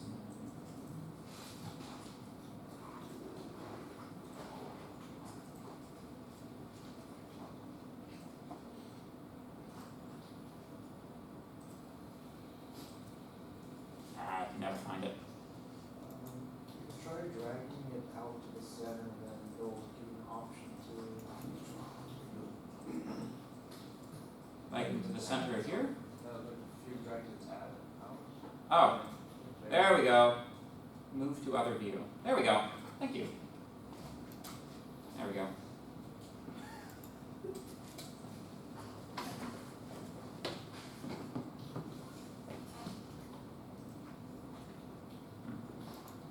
Does everybody understand what I'm asking them to do?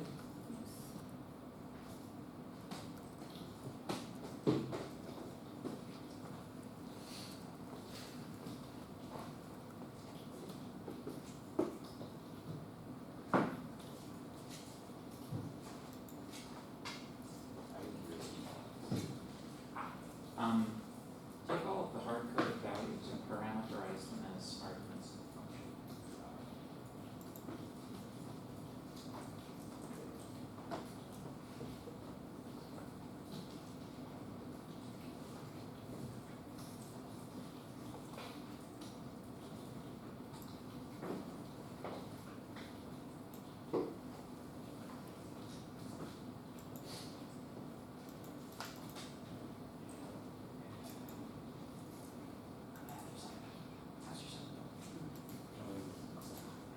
Oh, no. Oh, no, no. This is my exam for trouble. I was like doing rental work on my house. How's it going? Yeah. Well, no, not too bad. We have a new closet now. So. Beginnings of a laundry chute. Very good.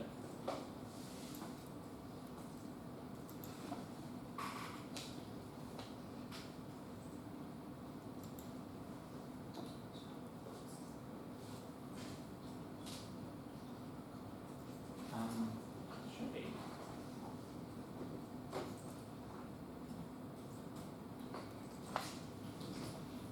Oh, we've got an extra quotation mark. Yeah. That would work 100% of the time.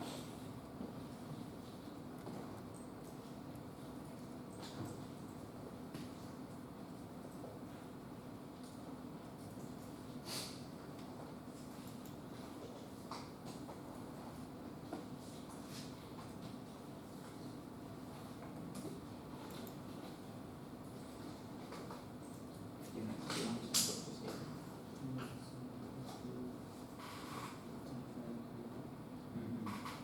Well, except you've got quotes. If you want to do the quotes, then it becomes a variable name.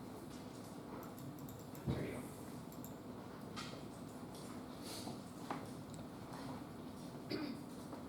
Professor,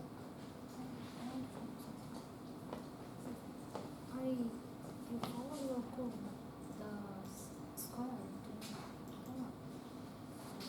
Can I show me your program?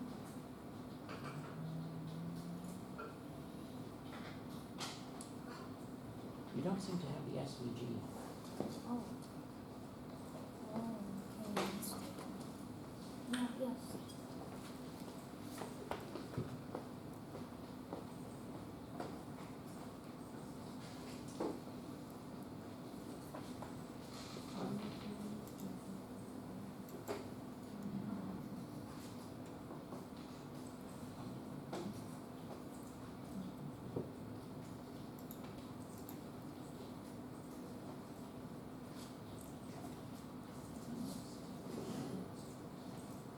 They are there.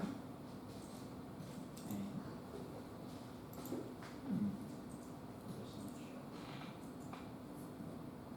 Strange.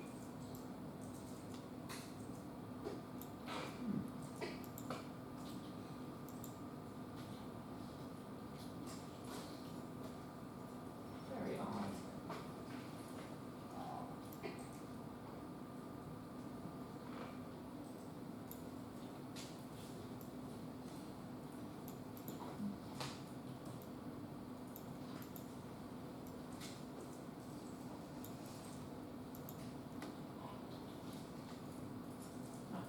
Probably.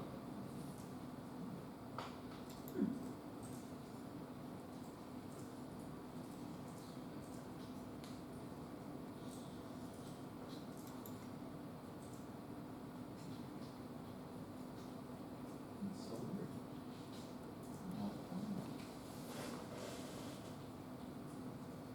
That looks like that's the same.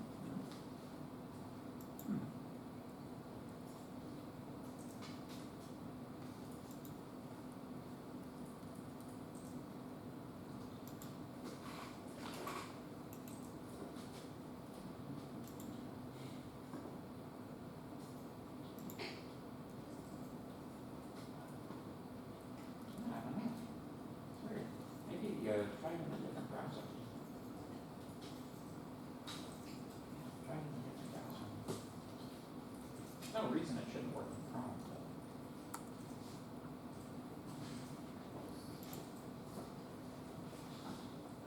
All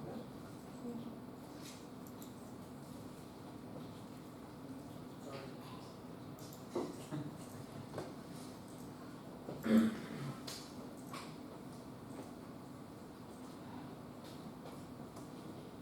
Ah, there you go. Very good.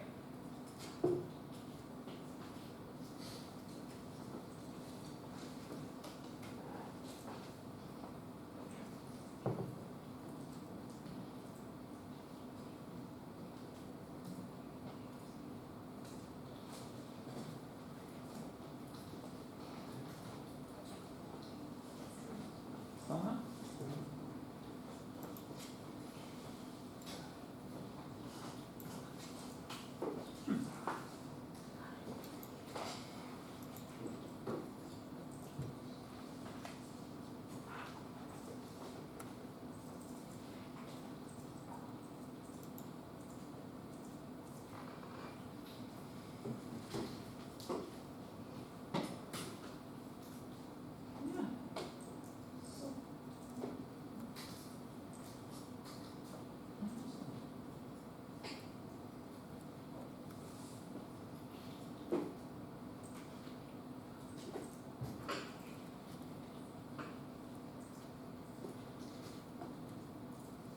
Try exposing this as a global variable, or maybe just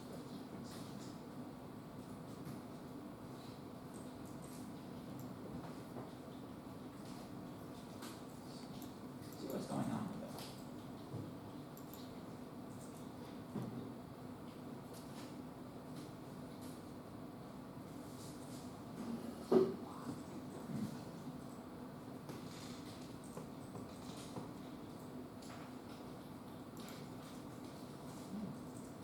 Very strange. I can see what the problem is.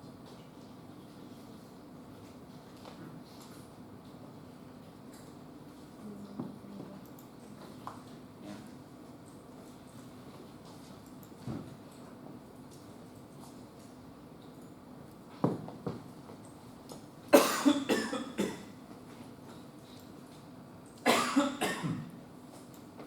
So how many people got that work?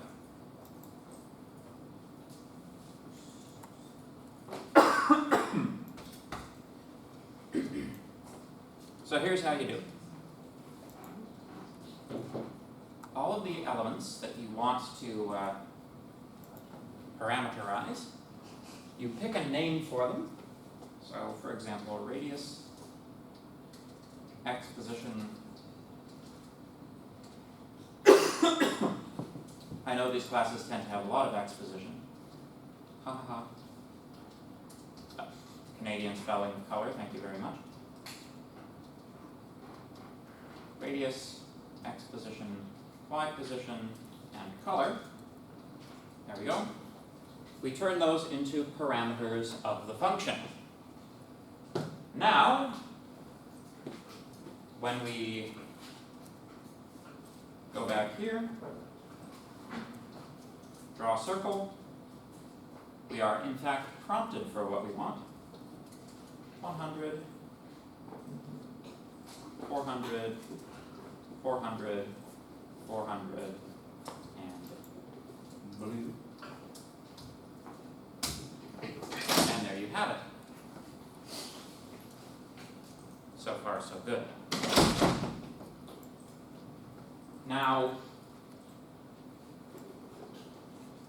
let's say that you had a scenario where you wanted to generate a bunch of these things, right? Let's say you were making, oh, I don't know, a video game, and you wanted to generate a whole field of circles. Do you want to put them all in by hand? No, of course not. We have things now inside of a general purpose programming language, which means that we have tools at our disposal.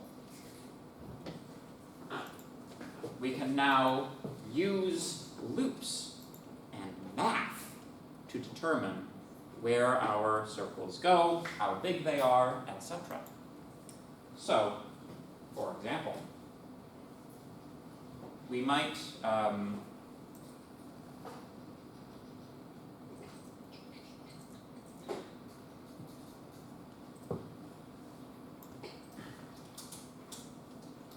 function draw many circles.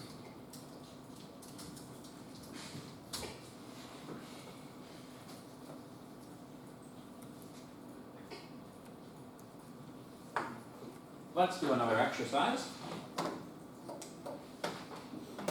This time, I would like you to draw me a rectangular arrangement of circles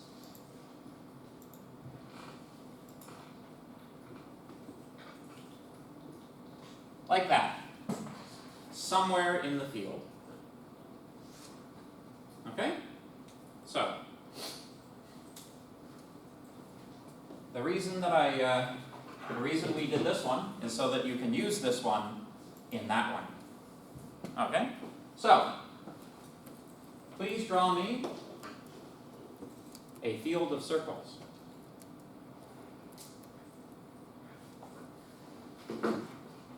We'll take, again, say 5 or 10 minutes.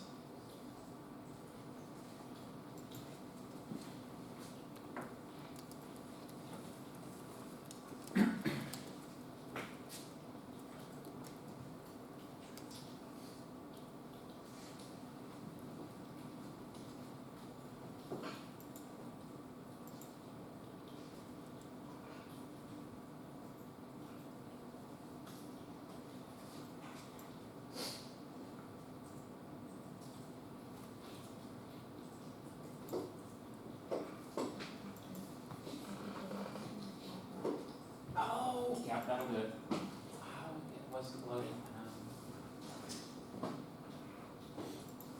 I'm sorry. I should have seen that. It's only my second week back from vacation. Forgot everything about programming when I was on vacation.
does anybody still use iClickers? I know I don't use them. Have you guys ever had a class that used them?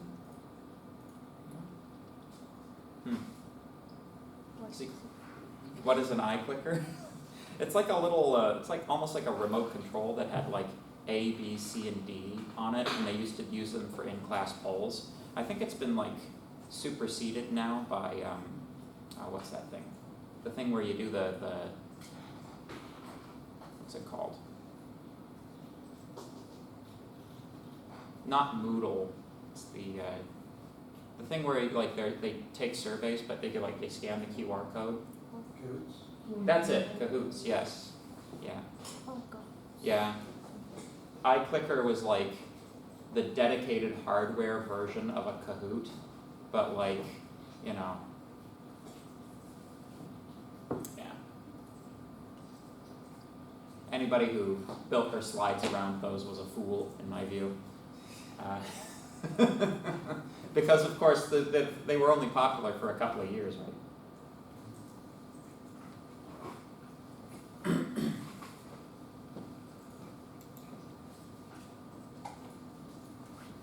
And like, I don't know, with Cahoots too, it's like, I've never really understood the advantage versus just like asking people to raise their hands, you know?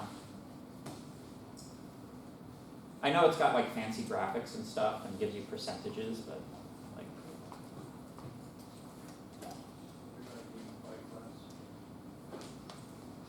see, I've always objected to this as being considered gamification, right? Like, if you want like true gamification, you take the concept you're trying to teach and make that a mechanic of a video game. You know, like there's a good game called Turing something or other, like Turing Machine or something. But it forces you to like design electronic circuits starting at like just wires and working your way up to transistors and stuff. Like that teaches you how electronics works. But like gamification as just like an endless series of like Jeopardy questions is like, you know, I mean it's just like one of the many like examples of the reason we're not living in the best of all possible universes.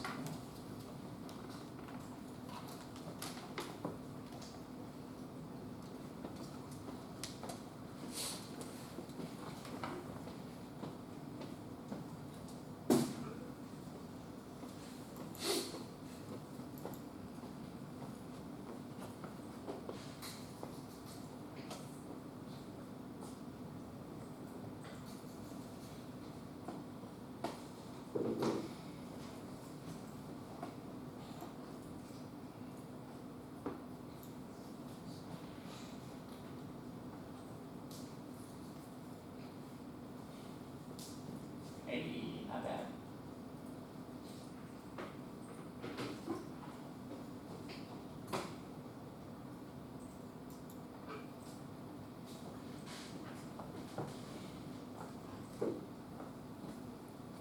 All right.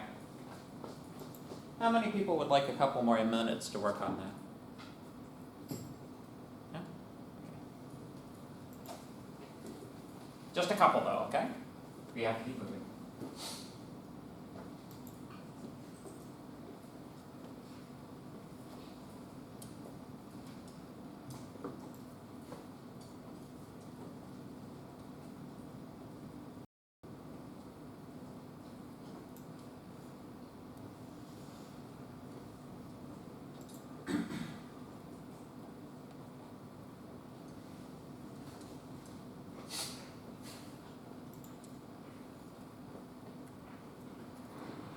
The worst thing about iClickers is they made you, the students, buy the iClickers.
So, I want to create a rectangular arrangement of objects. A thing that should immediately spring into your mind is, I should be using loops to do this. Maybe not even just one. One loop does something that's linear quite easily. If you want something in 2 dimensions, you should use 2 loops, nested, right? Because you can kind of think of this, okay, so I got like 0, 1, 2, 3 up there, 0, 1, 2 down there. You know, if I assign these coordinates using loops, that seems like that might be easy, right? But like one of the things we're going to have to do is we're going to have to, you know, determine the spacing, right? If we already have these indexes, we have some mathematical basis, all we have to do is do multiplication on the indexes, maybe with an offset, and we can get to spacing things out, right? So, doubly nested loop. Here we go. For int I is equal to 0. I is less than, what is it in this case? 3? 3. Or wait, it'd be less than 4, pardon me. I plus plus. You could also say less than or equal to 3. For int j is equal to 0. J is less than 3. J plus plus. I always use I and j, but you can use others if you wish.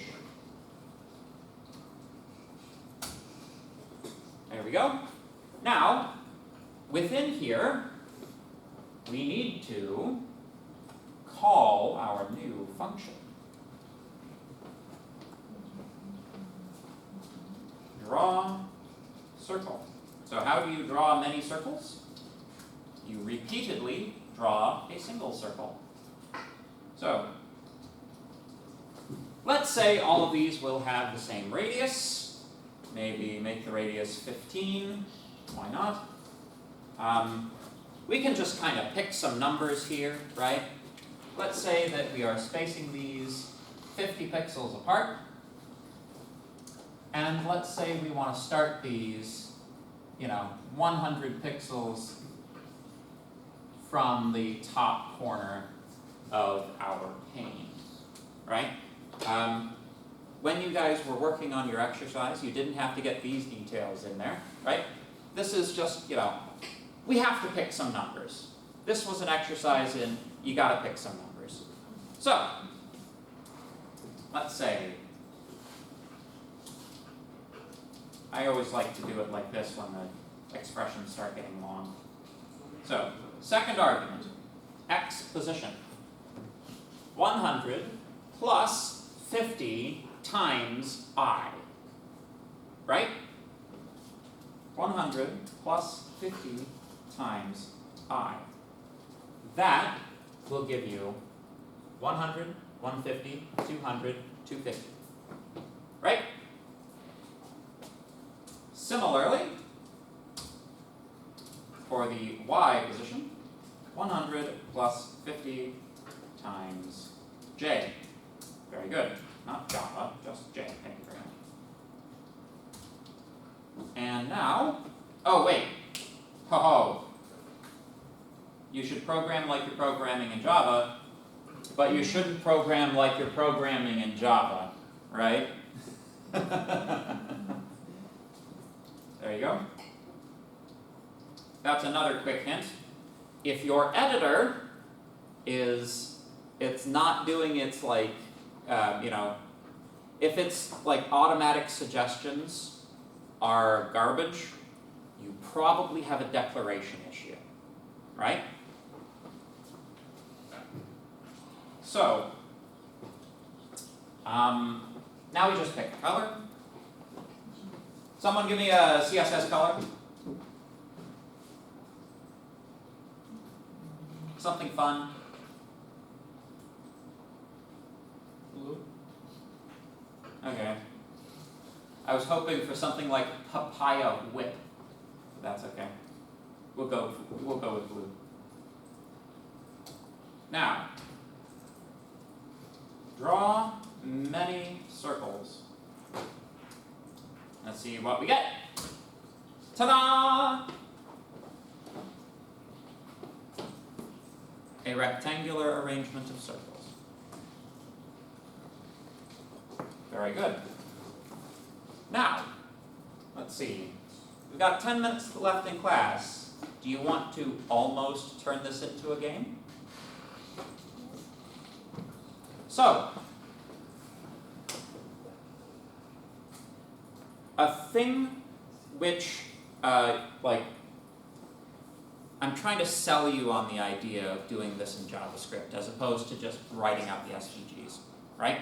You could do this with the SVGs, right? If we take a look at the source code, right? All it is a list of circles. You could write one in your editor, copy, paste,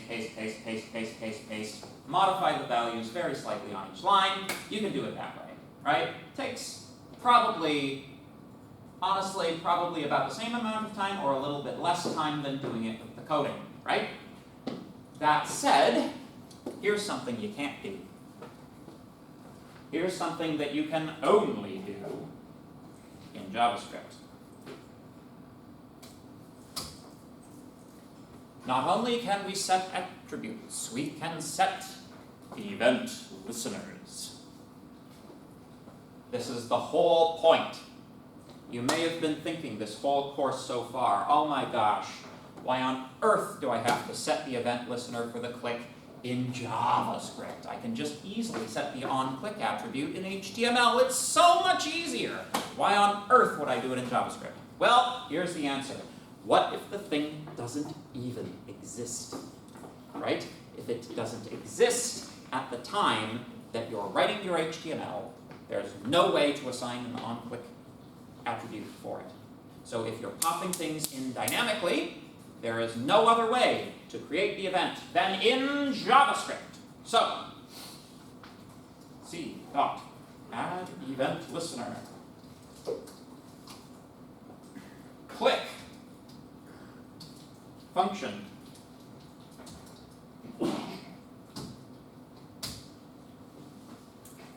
Well, these aren't global variables anymore. What am I even doing? And they let me teach people. Let score equal 0. Score ++. And now, removal.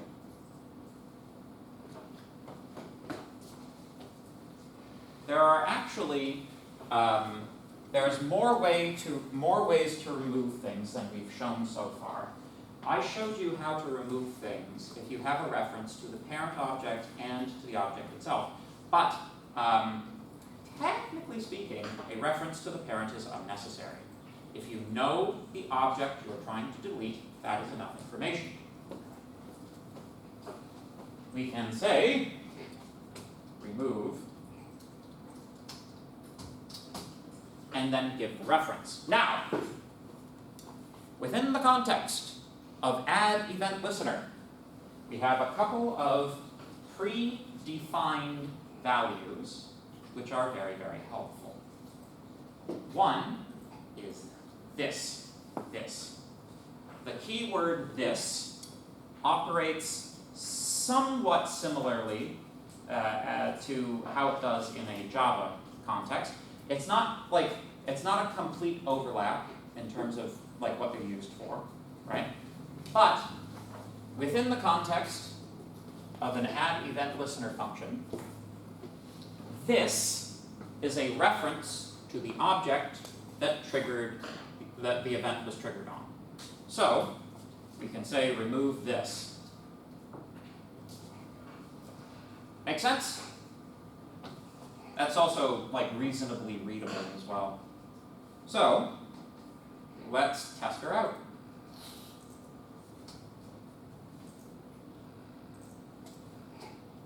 Draw many circles and click. Oh, remove is not defined. Whoops. Let's see here. It might be document.remove.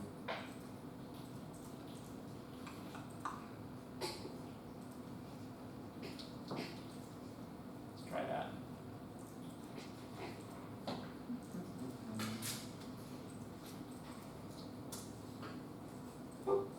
Now, okay, not a function. Well, what's the remove keyword for that? Oh, you're gonna make me look it up, aren't you?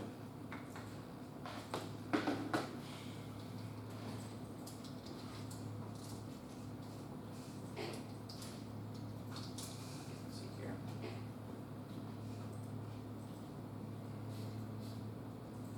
Oh, okay. It's a method. It's not remove this, it's this dot remove. Boo. Alright. I hate you, JavaScript.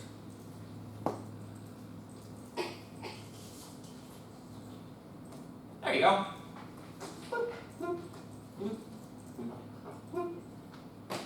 There we go. And now, we don't have score displayed, but if you access it from the console, you can see that I have scored 6 by clicking on circles. Make sense? You guys want to see the code again?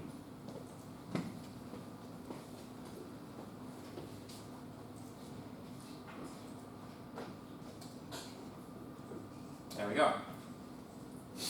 So, to reiterate, there is no way to do this except with JavaScript. You can't do that from HTML.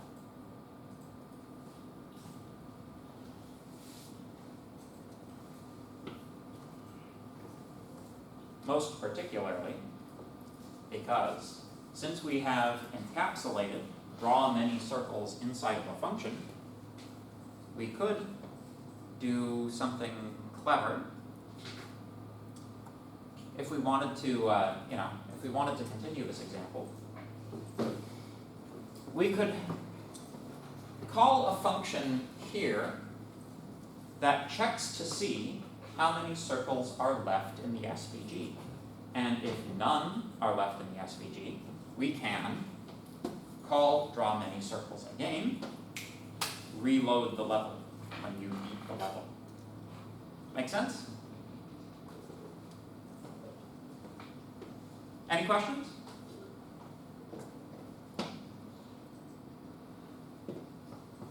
All right.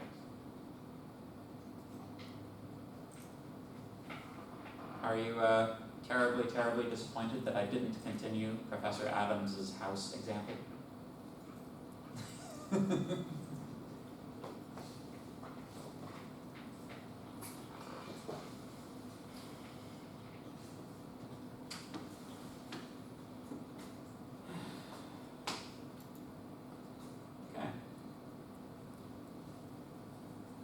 Any other questions of any size, shape, or form?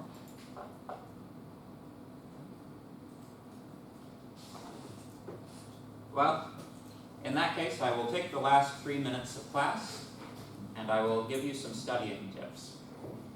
Okay? So, studying tip number 1. Cramming for an exam is not a good way to study. Right? You may think, oh no, I cram and it works fine. No. Cramming for an exam doesn't work very well. When you cram, what you're doing is you're putting information into your short-term memory systems. Your short-term memory system is reset every so often. It has to be. You don't know when. Could be before the exam, and that wouldn't be good. What's much better is to take a small, short amount of time every day for the weeks leading up to the test, and do a small amount of studying every day. You should approach learning this material the same way that you would approach learning a musical instrument. How many people play music in this room? Few people. Do you, when you practice your instrument, do you practice like 1 5-hour session a month? No. Right? You do a little bit every day, and you get better every day. Right? It's the same thing with any cognitive task, including material like this. Right? So, it doesn't have to be it doesn't have to be an hour a day. 15 or 20 minutes would be fine. It depends on, how much time you have to do it and what your endurance is for the material. So, number 2, whatever type of studying you do, it should involve recall, right? So, the worst way to study is to just read the slides, right? Just read it. It's like, oh, I need to read the slides, No. You read the slides, you forget most of what's in them, right? The way that our brains work is we need to have the material organized into a system in order to be able to absorb it, right?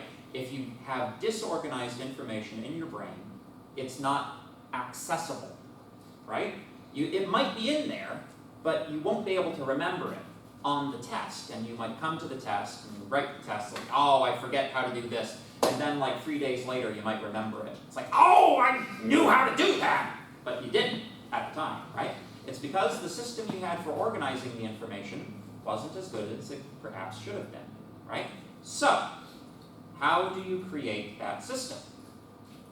You force your brain to bring the information back up again, right?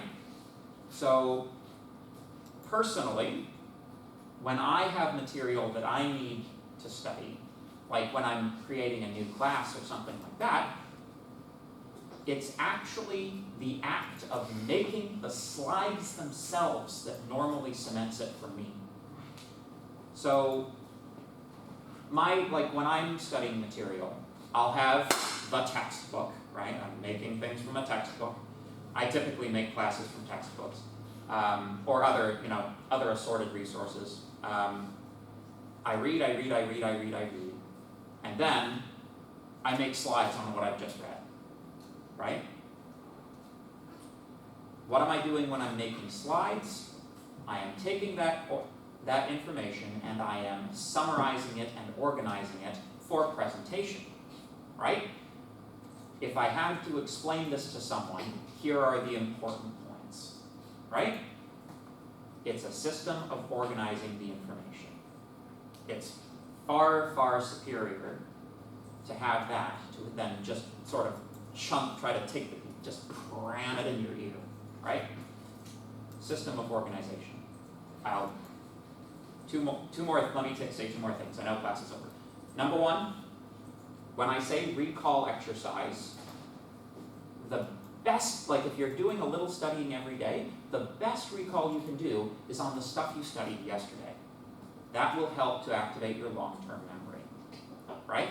So, when you sit down to do your studying session, take the first 5 minutes of it and summarize what you did yesterday, what you learned yesterday.